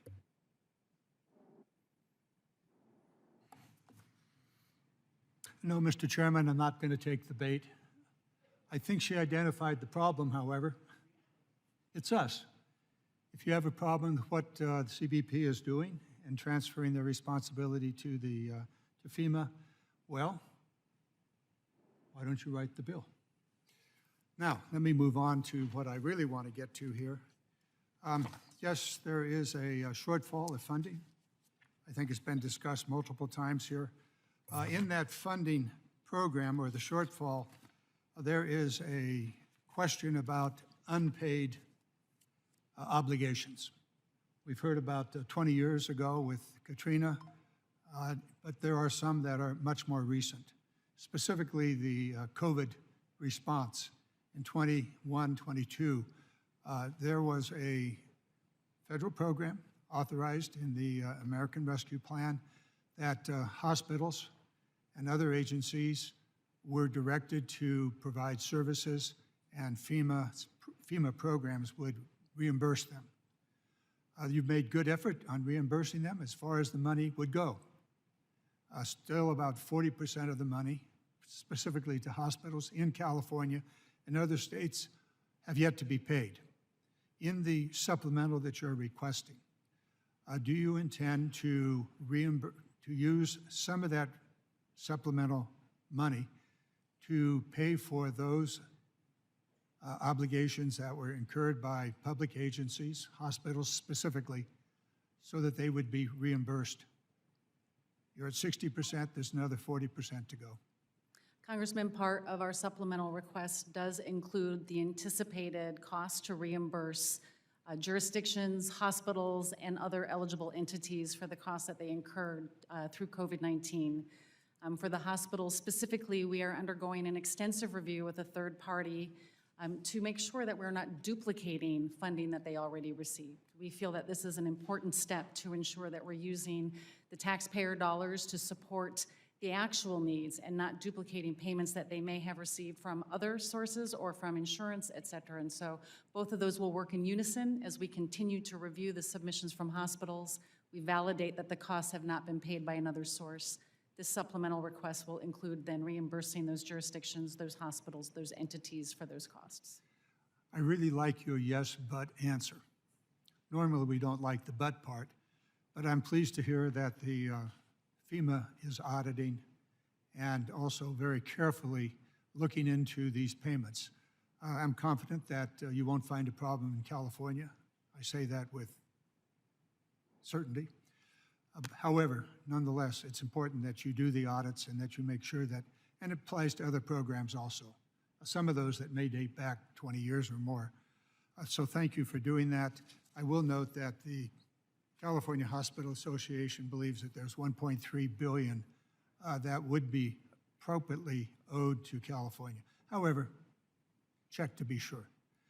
Moving on, there are other issues that are also in play, some of which are really important in small communities. And I want to thank you for a change that you've made in your policies of prior funding for very small projects for across mostly small communities, some urban, some rural. I believe it's at a $1 million level. That might have enough money to get a large culvert repaired. I would ask you to take a look at that, and probably better to add a zero. And once again, the but part of your answer, really important here. So if you're going to put money out ahead of the normal process of reimbursement, good. It's necessary. The many small communities, counties, cities simply cannot front the money for 3-4 years before they get reimbursed. However, $1 million is a good step. Add a zero, and you're probably at a level that would allow those communities to get their projects underway. I want to thank you for your courage. I want to thank you for your standing tall and honest about the incredible pressure that you've received from the 2 recent hurricanes and from those that have, and other disasters that have been declared. You have an incredibly difficult job, and you are leading in a way that is exemplary. With that, I yield back. Oh, by the way, I got 11 seconds. Mr. Chairman, if we got a problem with illegals getting money, I look forward to your bill. You might see it there, Mr. Garamendi. The chair recognizes the gentleman from Louisiana to make a request. Mr. Chairman, asking items consent to include in the record November 18th letter from United Cajun Navy official Brian Trasher that includes observations from Todd Terrell, Sarah Galliano, and others related to Hurricane Milton and Without objection, so ordered. The chair now recognizes the gentleman from New York, Representative Molinaro. Thank you, Mr. Chairman, and thank you, Administrator. I want to just take issue with, this could be my last 5 minutes on this committee, so I'm going to take all 4 and 4 minutes, 10 seconds. My colleague, across the aisle, with all due respect, offered what is by far the easiest and most disingenuous argument. You administer the one department in domestic policy that has to triage and set priorities, your department. And in a case of a declared emergency, either as it affords itself under the Stafford Act or by some extension by the President or your own determination, you are empowered and your department is empowered to decide what of the programs you're running today should take precedent or priority over the others.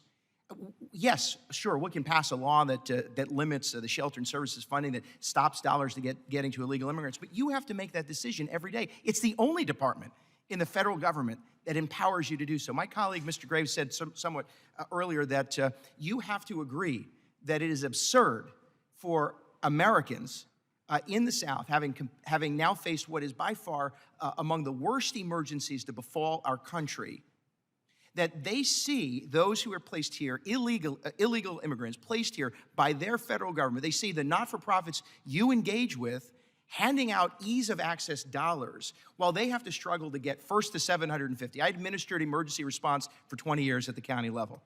Believe me, there's a lot of improvements and coordination that FEMA must engage in. But do you see the absurdity? Because I haven't heard an answer that suggests it. Do you see the absurdity that American citizens are getting their 750 and then, yes, struggling through a very complicated process to meet the thresholds necessary to get the aid they need to have housing, food, and shelter, while your agency is contracting with not-for-profits to easily hand out access to those who are placed here illegally? Do you see the absurdity? Congressman, our mission is to support people, help people before, during, and after disasters. And do you think that there is, ma'am, do you think in responding to an emergency, the priority of government ought to be to ensure that American citizens are triaged and that the services of FEMA are focused on responding to them and their service programs first? I absolutely believe that the services that FEMA provides should be supporting the people that have been impacted by disasters. Should there be equity in that distribution and response? Should there be fairness in that response? We should make sure that all people have access to our programs and that we Fair enough. the barriers. So this is my time and I get 2 minutes to do it. So in fairness, do you not see the inequity in those placed here illegally having taxpayers support a plane ticket, a house, a hotel, food, cell phones, access to health care? Do you not see the inequity that they have access immediately? I want us to be a welcoming nation, but if we cannot respond to those who are living in emergencies, then we do not have the right to claim that we are the Federal Emergency Management Administration. Do you not see the inequity? Congress directed. No, Congress established law. You have to prioritize, triage, and decide. During COVID, there were federal agencies and local governments who were responsible for providing lots of services. We said, in this emergency, you're not going to do that. We told federal employees, get back out onto the ground because you've got to respond to a public health pandemic, and most of them were never involved in public health response. You established the priority. Why can you not say today that the priority ought to have been to make sure that American citizens were getting first response, adequate response, and not distracted response? Why can you not say that? Our priority is the American people, and we administered our disaster programs. And you will not admit to or acknowledge the inequities. I'm not trying to be combative. This is absurd. Today, when you spent some time and my colleagues talk about misinformation, first, misinformation is freedom of speech, whether it's true or not. But you know what fuels misinformation?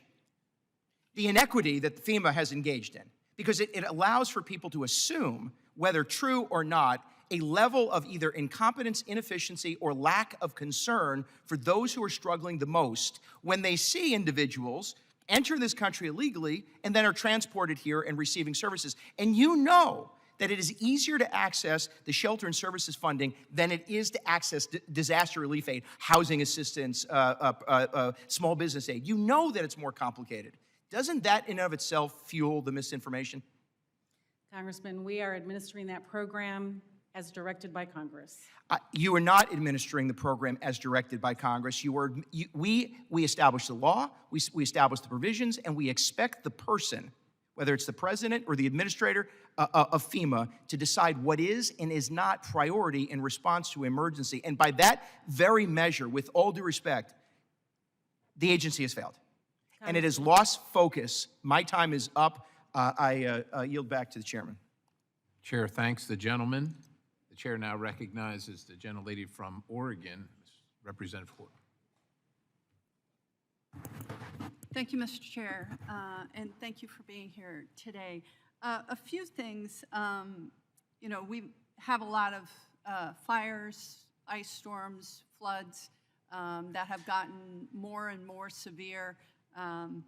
This year, we've had 1.9 million acres of land that was burnt with fires, and that is over twice the 10-year average.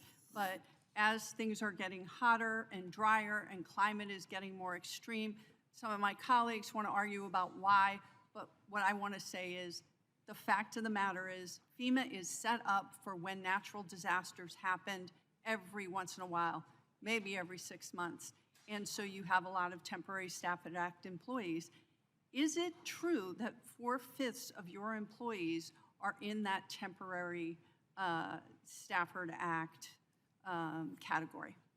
Ma'am, can you repeat the number that you said? 4/5. My understanding is 20,000 out of your 25,000 employees are in that. Is that I inaccurate? believe that would be high. I believe about half of our workforce, maybe a little bit more than half, are direct employees out of the Disaster Relief Fund and support disasters directly. The rest support our steady state missions. Okay, so half of your employees, and the fact is this has become a full-time job. I represent a lot of rural communities. I've never seen a difference between how FEMA treats my rural conservative areas and my more blue areas. And it seems like you had an employee that acted inappropriately, unethically, in an untrustworthy manner, and then lied about who, apparently, according to the facts that we know so far, lied about who was responsible for that, right? We had a single employee that took actions that were unacceptable by directing her team to avoid homes. Right. I just think that if you have an employee that acts in an unethical manner, it follows that maybe they're not telling the truth. But again, I've never seen any difference. And I'm going to go on to a different subject because I do represent Oregon. We had 23 fires in mid-July at the same time, earlier than we'd ever had fires, 23 incident command centers, just following a massive ice storm. We had floods. We have, you know, our rangeland, our ranchers, our farms that were burnt. Now, we have a mix of federal and state and private land, and our governor has asked for President Biden to approve a major disaster declaration for wildfire and storm damage between July 10th and September 7th.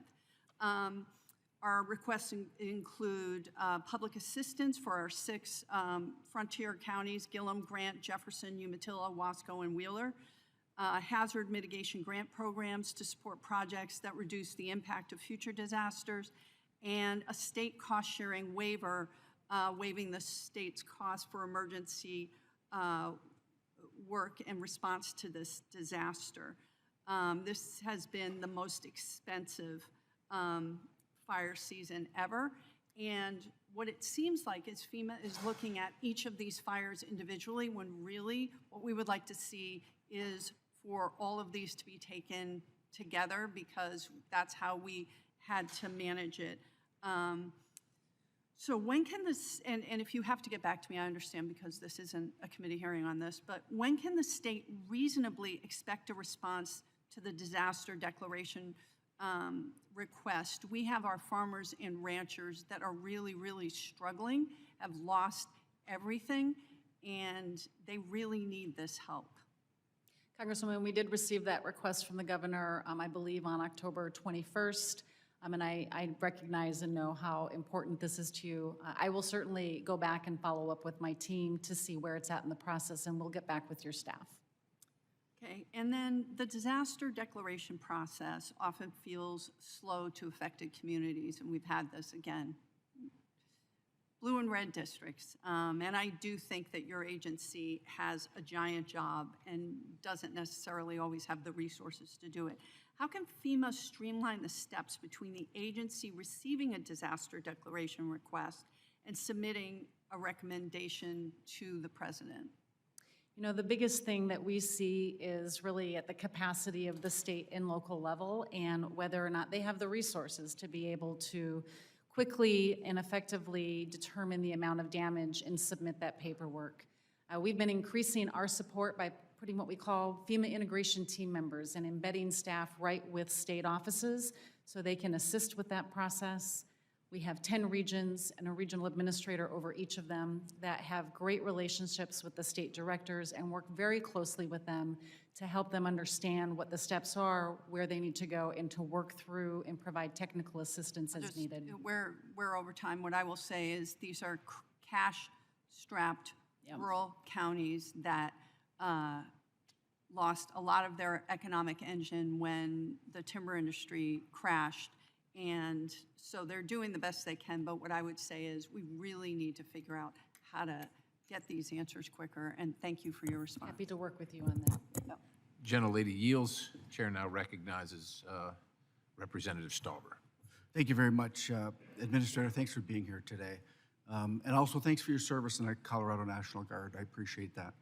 I also appreciate your willingness to tell us, and you've been in several committee hearings, to talk about how you let that employee go who weaponized the federal government. The federal government has been weaponized against the American people. This is case in point. I think you did your job, and I think you did it well. You terminated that employee who weaponized the federal government as quickly as you can. And I think we need to do more of that. With that being said, your mission statement is helping people before, during, and after disasters. When you were in the Colorado National Guard, did you have annual reviews? Did I have a what? Annual reviews? I was a traditional Guard member. I wouldn't have had it. Well, you'd still have annual reviews, okay? Outstanding, meets standards, and does not meet standards, would that be fair enough?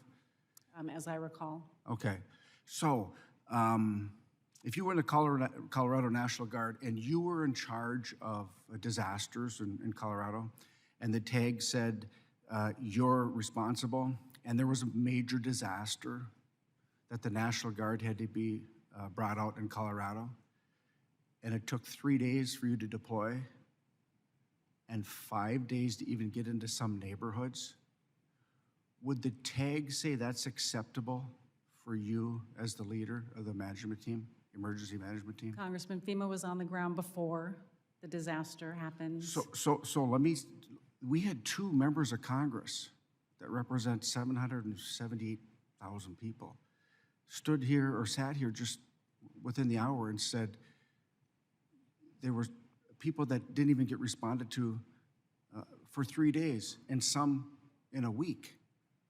So that contradicts what you just said, okay?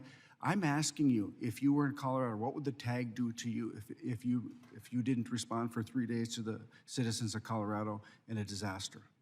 Well, Congressman. What would he be Congressman, upset I'll- with you? Or would she or he be upset with you? Congressman, our teams were on the ground before the Ma'am, disaster happened. with all due respect, I'm not asking, ma'am, I'm not asking that question. I'm not asking that question. I asked you, would the TAG be disappointed in you if it took you 3 days to help the citizens of Colorado or some I neighborhood? think the Would he be- Adjutant would he be General dis- of Colorado would be impressed with the way FEMA responded to this disaster. Ma'am, I'm trying to help you here. I understand you have a tough job. I want you to be able to tell the American people that we could have done better. And as a traditional guardsman, I totally respect your service. And I expect honesty, and you should expect honesty for my questioning. I asked you, would the TAG be upset with you if you didn't send your people into a disaster in Colorado for 3 days, and sometimes some neighborhoods didn't get it for 5? Would the TAG be upset with you? Well, that information is inaccurate, and I would hope he would look for accurate information. Ma'am, how would you score yourself in this response to Helene? I think that there Would is you, always. would you room score for yourself outstanding? Would you score yourself outstanding, meets standards, or does not meet standards? I am incredibly proud of the work that the 22,000 members of this workforce have done to support the American people across 6 states impacted by one of the most Administrator. catastrophic events in recent years. Administrator, we had 2 members of Congress that would challenge you on that statement. The American citizens needed you at the time. They needed you, and they're still needing you, for 3 days. I mean, we had a major disaster in Minnesota. We had a governor for 3 days that watched Minneapolis burn. That's unacceptable, simply unacceptable. And I would just hope that, as we go forward, I don't want to politicize this. I mean, there's enough. But your response, you're the leader, the buck stops with you. From the testimony I heard here from the representatives of the people, it was disappointing. Do you think you could have done better? I encourage you, Congressman, to read my written testimony, which describes in detail how we were on the ground before the disaster happened. And I respect the testimony of the 2 panel members earlier. Do you think you could have done better? We can always improve, and we will review all Is that a our yes? response efforts. Is that a yes? Nobody is perfect, Congressman. We can always improve, and we strive to always improve on the Do you way think we you could have deliver done our better, service. though? Yes? We can always do better. Okay. Listen, I want to thank you for your service. It's not easy, but when we come and ask you questions, we just expect, this is a dialogue. You represent us, the people. And if it happens in Minnesota, I would expect you to be there as quickly as I can. And I would say that from the statements of the 2 representatives, both a Democrat and Republican, you could have done much better in the response, and I yield back. Gentleman yields. Gentleman from South Dakota, Representative Johnson, is recognized. So under the heading of ways that we can all improve, I want to look at the ways in that the current legislative regime, I don't think provides enough flexibility to states. I'll tell you what I mean. So now when a president declares a federal disaster, in those affected areas, governors can have the flexibility to increase the weight limits on interstates. Makes sense, makes the delivery of recovery and disaster supplies a lot more efficient. I think we've heard 2 things from you today, Administrator, with your colloquies with some of my colleagues. Number one, as you said to Mr. Ezell, recovery is complicated and it can take a long time. We all know that's true. And number 2, disaster supplies can get pulled in from a large geographic area. So here I think are the weaknesses in the current legislative regime, and you'll tell me where my assumptions are wrong. So first off, recovery can take a long time. Right now, when the president issues this disaster declaration, I think governors are only given the flexibility to increase those weight limits for 120 days. Clearly, recovery can take a lot longer than that. Number 2, disaster supplies get pulled from a large geographic area. If you're a governor in a state where the disaster supplies originate, so you're not in the area that's been impacted directly by the disaster, but you've got supplies that can help those folks a couple of states away, you don't have the flexibility to increase the weight limits on the interstates within your state. So the MOVE Act, which is a bipartisan effort in this committee, Mr. Costa and myself, would provide flexibility in both those areas. by moving the amount of time that governors can have that flexibility from 120 days to 270 days. And then, again, large impacted area, allows governors to waive those weight limits if they're in an area where the supplies originate. So, Madam Administrator, the MOVE Act, does that sound like that would increase the efficiency and the effectiveness of disaster response? Congressman, I know that as I've worked many disasters across the United States, we are often reaching out to the Department of Transportation to help waive some of the limitations to move supplies across. And so I think anything that makes it easier to move resources in support of immediate response efforts would be welcomed. Anything else you can think of in the transportation, logistics, supply chain space that would make it easier for us to get supplies to the people who need them? Congressman, I think the biggest thing that we have and the biggest resource we have is the Emergency Management Assistance Compact, which allows governors to request resources from other states, which then, if a federal disaster declaration is declared, those costs are all reimbursed through the disaster declaration.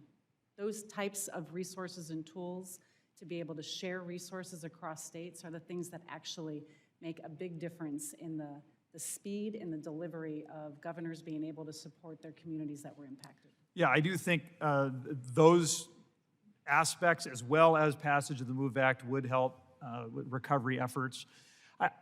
We talked a little bit about this terrible employee, this crew leader that you had, ma'am. Obviously, you weathered a lot of questions about that. I think you've been upfront that this was a bad employee who was terminated from her job.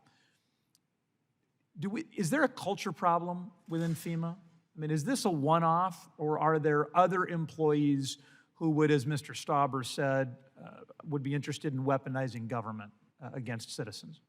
The actions of this employee are unacceptable, and it is not indicative of the culture of FEMA, and I do not believe that there is a widespread cultural problem.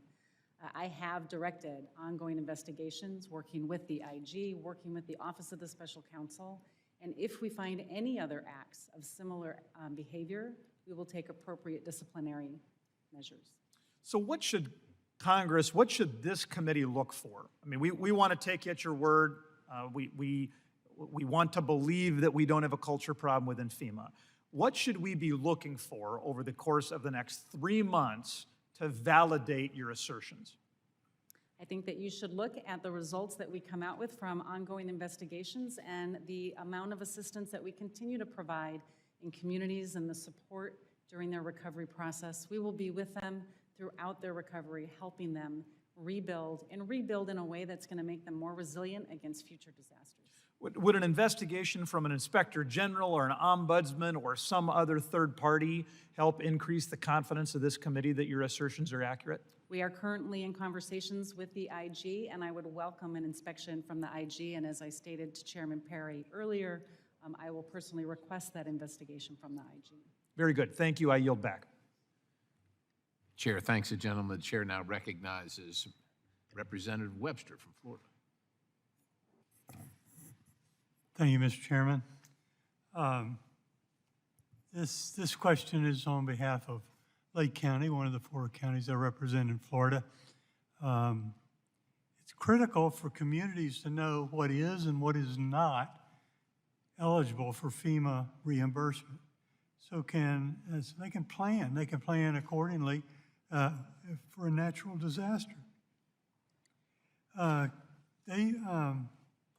Counties may have in place sort of a debris removal contract in advance of the disaster, so the debris removal can move quickly and follow up from the storm. However, depending on the circumstances, actual costs may exceed the contract. Unfortunately, my office has not been able to get a clear answer from FEMA on whether or not the increase is reimbursable. And I just asked the administrator, are those costs reimbursable? Or are the communities only reimbursed at the amount that they had in a pre-existing contract? Congressman, I would need to understand the specifics of what they're asking for, and I'm happy to follow up with you and your team on that case to see what's eligible and not eligible. I think that what they're asking is, okay, there's this contract, they have it, and they perform that, although the contract was exceeded. And so are by exceeding it, they only get what they had a contract for reimbursed, or can the excess also be reimbursed? On the basis of what you're saying, that doesn't sound like a reasonable approach from FEMA. We would be reimbursing all eligible costs. And if they had to incur additional costs beyond their contract, that should, from what you're saying, fall under the eligible circumstances, but I would again have to see that specific case. Thank you very much. Yield back. Chair thanks the gentleman. The chair now recognizes the gentleman from New York, Representative D'Esposito. Well, thank you, Mr. Chairman, and good morning, Administrator. How are you? First, I want to start off with, I'm sure as you've heard time and time again from colleagues on this committee, it's absolutely reprehensible to withhold aid and support based on political affiliation. As you know, in addition to being on this committee, I serve as the subcommittee chairman of the House Homeland Security Committee's Emergency Management and Technology Subcommittee that is also looking into this matter. Additionally, I was the chief of the Island Park Fire Department when Hurricane Sandy brought destruction and devastation to Long Island. And I will tell you that no political affiliation, no campaign sign, nothing would have prevented me and those who served under me from helping our neighbors. So I'm sure you can understand why reports of FEMA employees skipping homes based on political affiliation and support of President-elect Donald Trump is both shocking and absolutely disturbing. First off, what has FEMA done or planning to do to ensure the homes that were passed over because of President Trump's signs are made whole? Congressman, I appreciate your ongoing support of FEMA, and I share your concerns over the actions of this employee. We have first terminated that employee to ensure that we can continue to do the good work to support the American people. We have also sent in an additional team to go to those 20 homes that we have identified as having been skipped over to ensure that they have had an opportunity to register for assistance. And we've provided refresher training to all of our staff in the field to remind them about the importance of serving all people, meeting them where they are, and ensuring that anyone who has been impacted has an opportunity to apply for assistance. Okay. So the employee at the center of this, who, as you said, was terminated, which I appreciate that, and I think that that was the correct course of action. But she claims that her instructions were part of a, quote, institutional FEMA policy of avoiding potentially hostile homes. So I think you briefly touched on it, but what are your plans to change or clarify this, what could be a very bogus policy, but nonetheless one that people in FEMA feel that exists, to make sure that it never happens again? There is nowhere in any FEMA policy, any training material or information that would direct any of our staff to avoid a home because of a political sign in their yard. We do provide training to our staff about aggressive behavior and how they can make sure that they can feel safe. And as we have conducted this refresher training, we have reminded them that this is reactive behavior when somebody is approaching you, not proactive to discriminate against somebody. Okay, thank you. And now I'm going to bring it a little closer to home. So earlier this year on Long Island, there was a 1 in 1,000 year rain event, which produced nearly 10 inches of rain, leading to widespread flash flooding that caused road closures, travel disruptions, and significant damage to public and private property. Following the rain event, the New York State applied for both public and individual assistance from FEMA.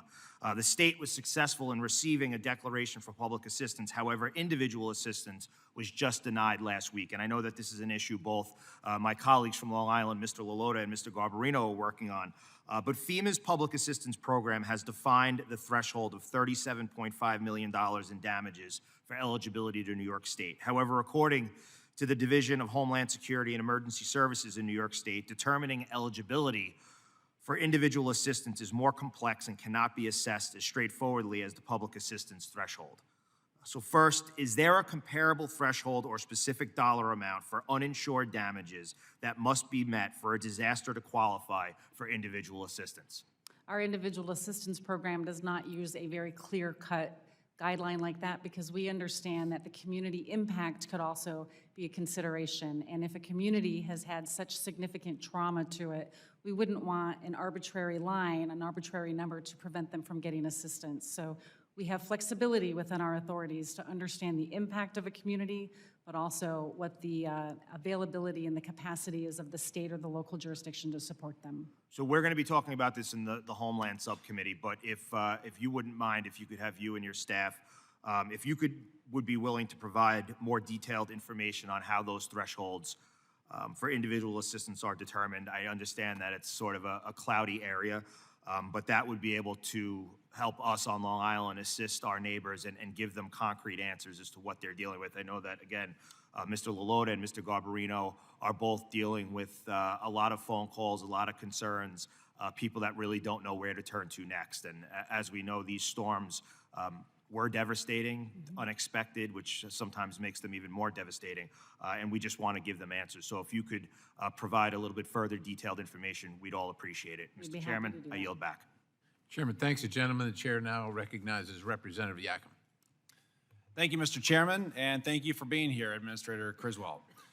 The hardworking men and women at FEMA have an important role to play in our communities, helping lift up their fellow Americans when they've been knocked down by a disaster. But recent months have exposed a capabilities gap and a trust gap. And that trust gap is no act of God. And I want to better understand this recent scandal in which houses in Florida were skipped by FEMA canvassers because of Trump signs in their front yard. You've referenced an investigation that is currently underway.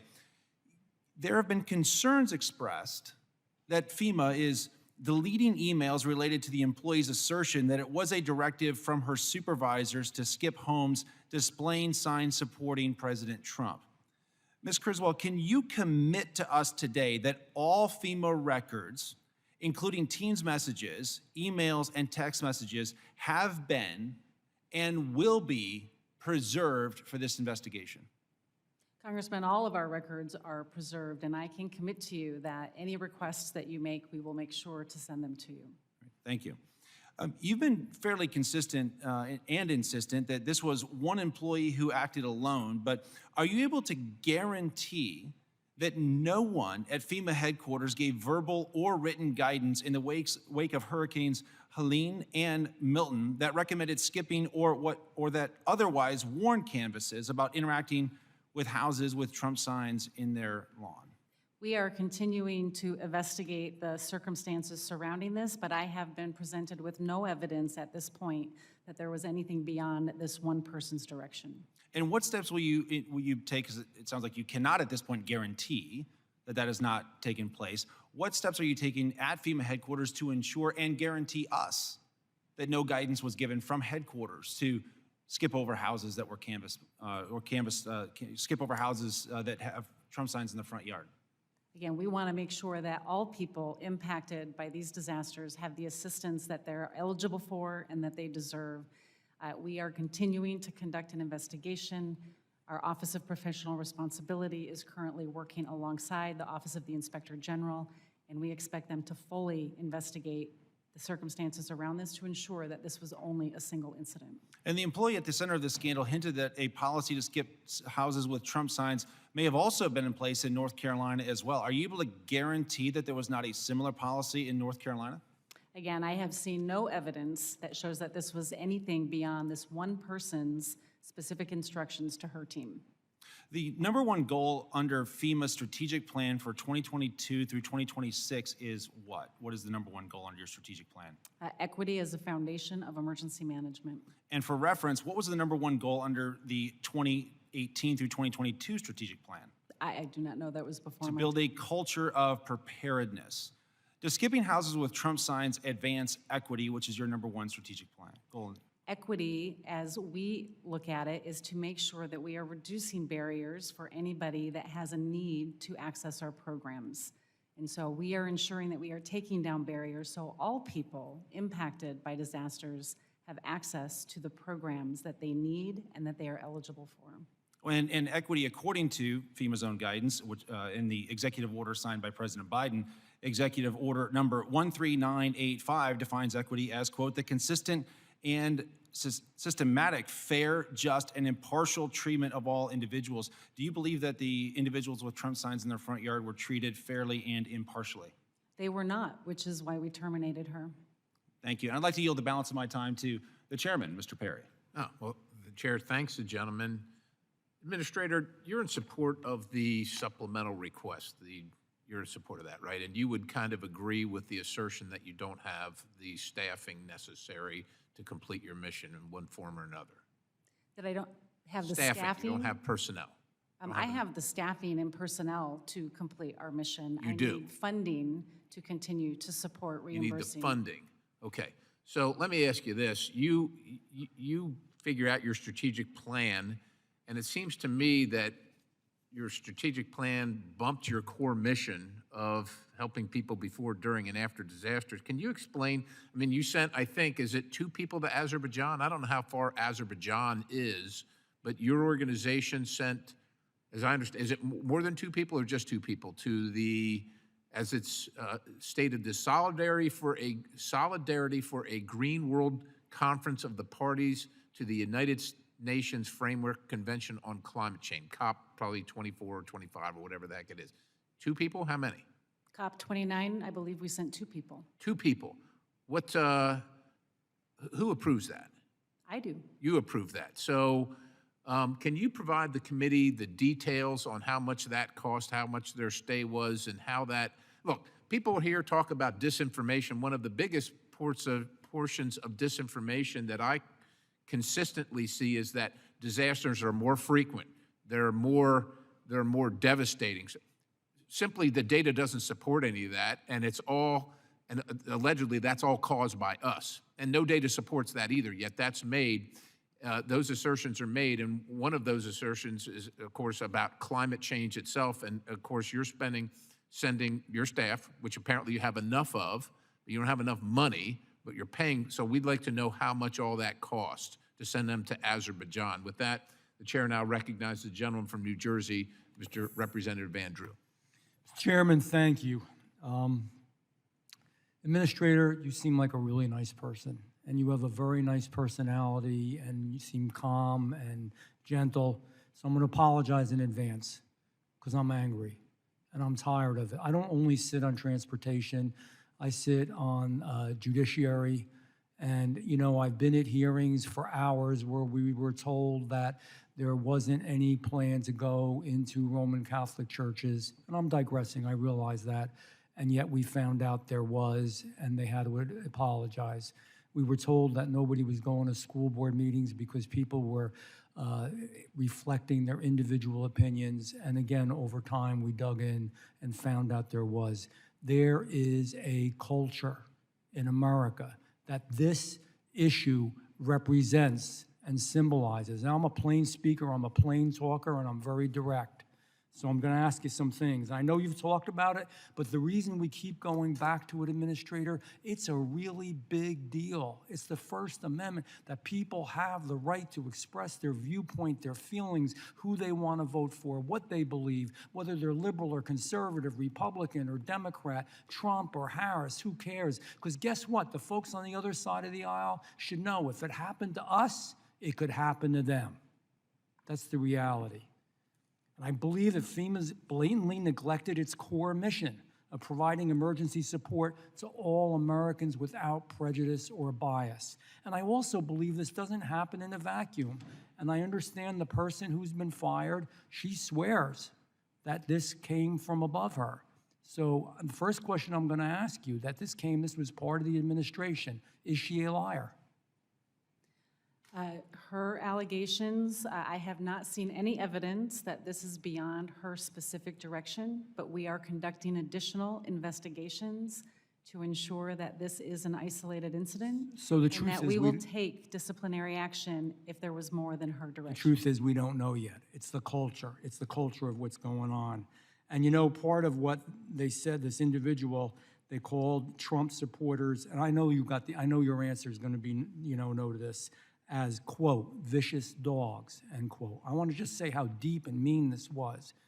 Do you believe that Trump supporters are vicious dogs? That was a comment that was not made by me, and I do not believe in that comment, no. Okay, I'm sure you don't. Do political affiliations with the Republican Party make someone inherently dangerous because they happen to be a Republican? Yes or no? That is not in alignment with our core mission and our values of integrity, compassion, fairness, and respect. And I agree, and I understand that, but think about this. People, when they are their most vulnerable, most in need, most scared, most worried, in the most trouble, probably in their entire lives, hardworking men and women of America, looking to a federal agency to protect them, to help them, to take care of them, and they got literally a knife in the heart. I mean, that's what this really represented. Those people, how do they feel? They break their back paying the taxes that keep us all going here. So when we finally are supposed to do a job, this is what happens. How heartbreaking is that? Congressman, this was unacceptable, and it is heartbreaking. I know, I and have pushed for 3.5 years to put people first. And you know what? Everything that we do. And that's what kind of, and again, forgive me, I'm going to editorialize for a minute. We speak of equity, which is different than equality, and it's become a political symbol to some degree, whether folks want to admit it or not. We're worried about pronouns. We're worried about illegals. We're worried about everything, and I get it. But how about just worrying about the average man and woman who's working, who lives in America, who's legal, who pays their taxes, who obeys the laws, and finally needs help? Because most of these people never need help. They don't want anything. They get their Social Security when they retire, and that's about it. Just think how they feel. And I'm concerned, and I have to tell you, I have personally asked Joe Kufari, who is the Inspector General in Homeland Security, personally asked him, sent him a letter. He's a good man, he's an honest broker, to look into this and really dissect this and see what's going on. I think we're going to find it's more than one person. That culture allowed this one person to think it was okay. That culture that we've had, whether it's in the Department of Justice, or whether it is here in Homeland Security, other areas, that culture has allowed this to take place. That culture is wrong, and it denies the most fundamental values of Americanism. You know, somebody said to me humorously, hey, and this wasn't humorous, President Trump had a really good result in the state of New Jersey. He didn't quite make it, but it's usually a very, very blue state. The state I'm from is New Jersey, because we're having wildfires right now, as you probably know. And people wonder, are we going to be punished because it was so supportive of President Trump? I would hope not, because to be honest with you, I do my job. I was a dentist in my other life, and your job is kind of like that. We have to take care of people, not in the political end, but in the governmental end, regardless of who they are, what they believe, what they feel, what they've said. That is our responsibility and job. This is so unbelievably, fundamentally wrong. And I'm not showboating here as a politician. I swear to God, this really bothers me. It really bothers Americans. It's a grievous mistake. It's awful that it happened, and it has to be fixed. I wanted to see if there's any other questions. Hold on for a second. The gentleman's time. Oh, my time is up. Well, there is no more questions, right, Chairman? Chairman, thank you for making me aware of that. I yield back. The gentleman yields. He might seek time from the next representative if he has any left. The next representative, Representative Bean from Florida, is recognized. Thank you very much, Mr. Chairman. Very good morning to you. Good morning, T&I Committee, and good morning, Administrator. Welcome. Let's cut through the disinformation that's been talked about. So let's play a game called True or False. I'll say a statement, you say true or false, Madam Administrator. After Helene, it was widely reported that a FEMA supervisor told aid workers to avoid homes advertising Trump. Is that true or false? A single employee directed her team to not go to homes. I'm going to put you down for a true then. Is that correct? A single employee. I'm putting you down for a true. FEMA, here's the next one. FEMA is supposed to be nonpartisan. FEMA is supposed to be like the police or fire department. When they come, they're going to deliver aid. They don't care about your race, political affiliations or anything. They're supposed to just get the job done. Is that true or false, Madam Administrator? True. FEMA is a nonpartisan agency. Another true. Putting you down for a true. According to a committee and an email to committee staff, that person responsible was fired from FEMA. Is that true or false, Madam Administrator? That individual was terminated at my direction. I'm going to put you down as a true. How do you know, though, it's only one person? How do we know? This is why I have ongoing investigations, and we will be working with the IG to establish that it was just a single incident. You are working with AG. That is fantastic. The Daily Wire has obtained screenshots of multiple entries in the system that said Trump signed no contract per leadership. So that's could be evidence, at least it's a trail to begin your investigation. Would you say that's true? That's a good lead. Is that a good lead? Those were the staff that the individual in question directed not to go to Trump homes. I'm going to put you down for another true. So here is the question. Do you understand why Americans lack confidence in FEMA leadership? You understand that. Trust is the most important thing that we can have in government. Again, and you to would have say one yes. individual. Can I put you down as a yes that you do understand why so many people are upset? It is unacceptable why this one person made this direction, I'm and gonna I put you can down for a understand yes. why they are upset. Yes is so much easier to say. Yes, I understand it. You understand why people are mad. I'm not trying, it's not a No, I gotcha said question. that. I'm I just said saying yes. you I understand. understand why the actions of this one individual can be so hurtful. Very good. And I'm going to congratulate you on saying we might need some help from the Inspector General, because Americans just need trust in their fire department, their police department, and in FEMA. So what is the plan to restore Americans' trust in FEMA? What's the plan? We are going to continue with our absolutely committed 22,000 plus employees to assist in the recovery efforts across these disasters and the over 100 other open disasters across the United States, helping them rebuild and restore their lives to get back to some sense of normalcy. Thank you, Administrator. Thank you, Mr. Chairman. I yield back. The gentleman yields. Are there further questions from any members of the subcommittee who have not yet been recognized? Seeing none, that concludes our hearing for today. I'd like to, and I'm going to thank each of the witnesses. Administrator, it's been tough, but we do appreciate you being here. I know it's not always fun or pleasant, but we're very appreciative that you took the time to come and hear our questions and provide your answers. So with that, this subcommittee stands adjourned.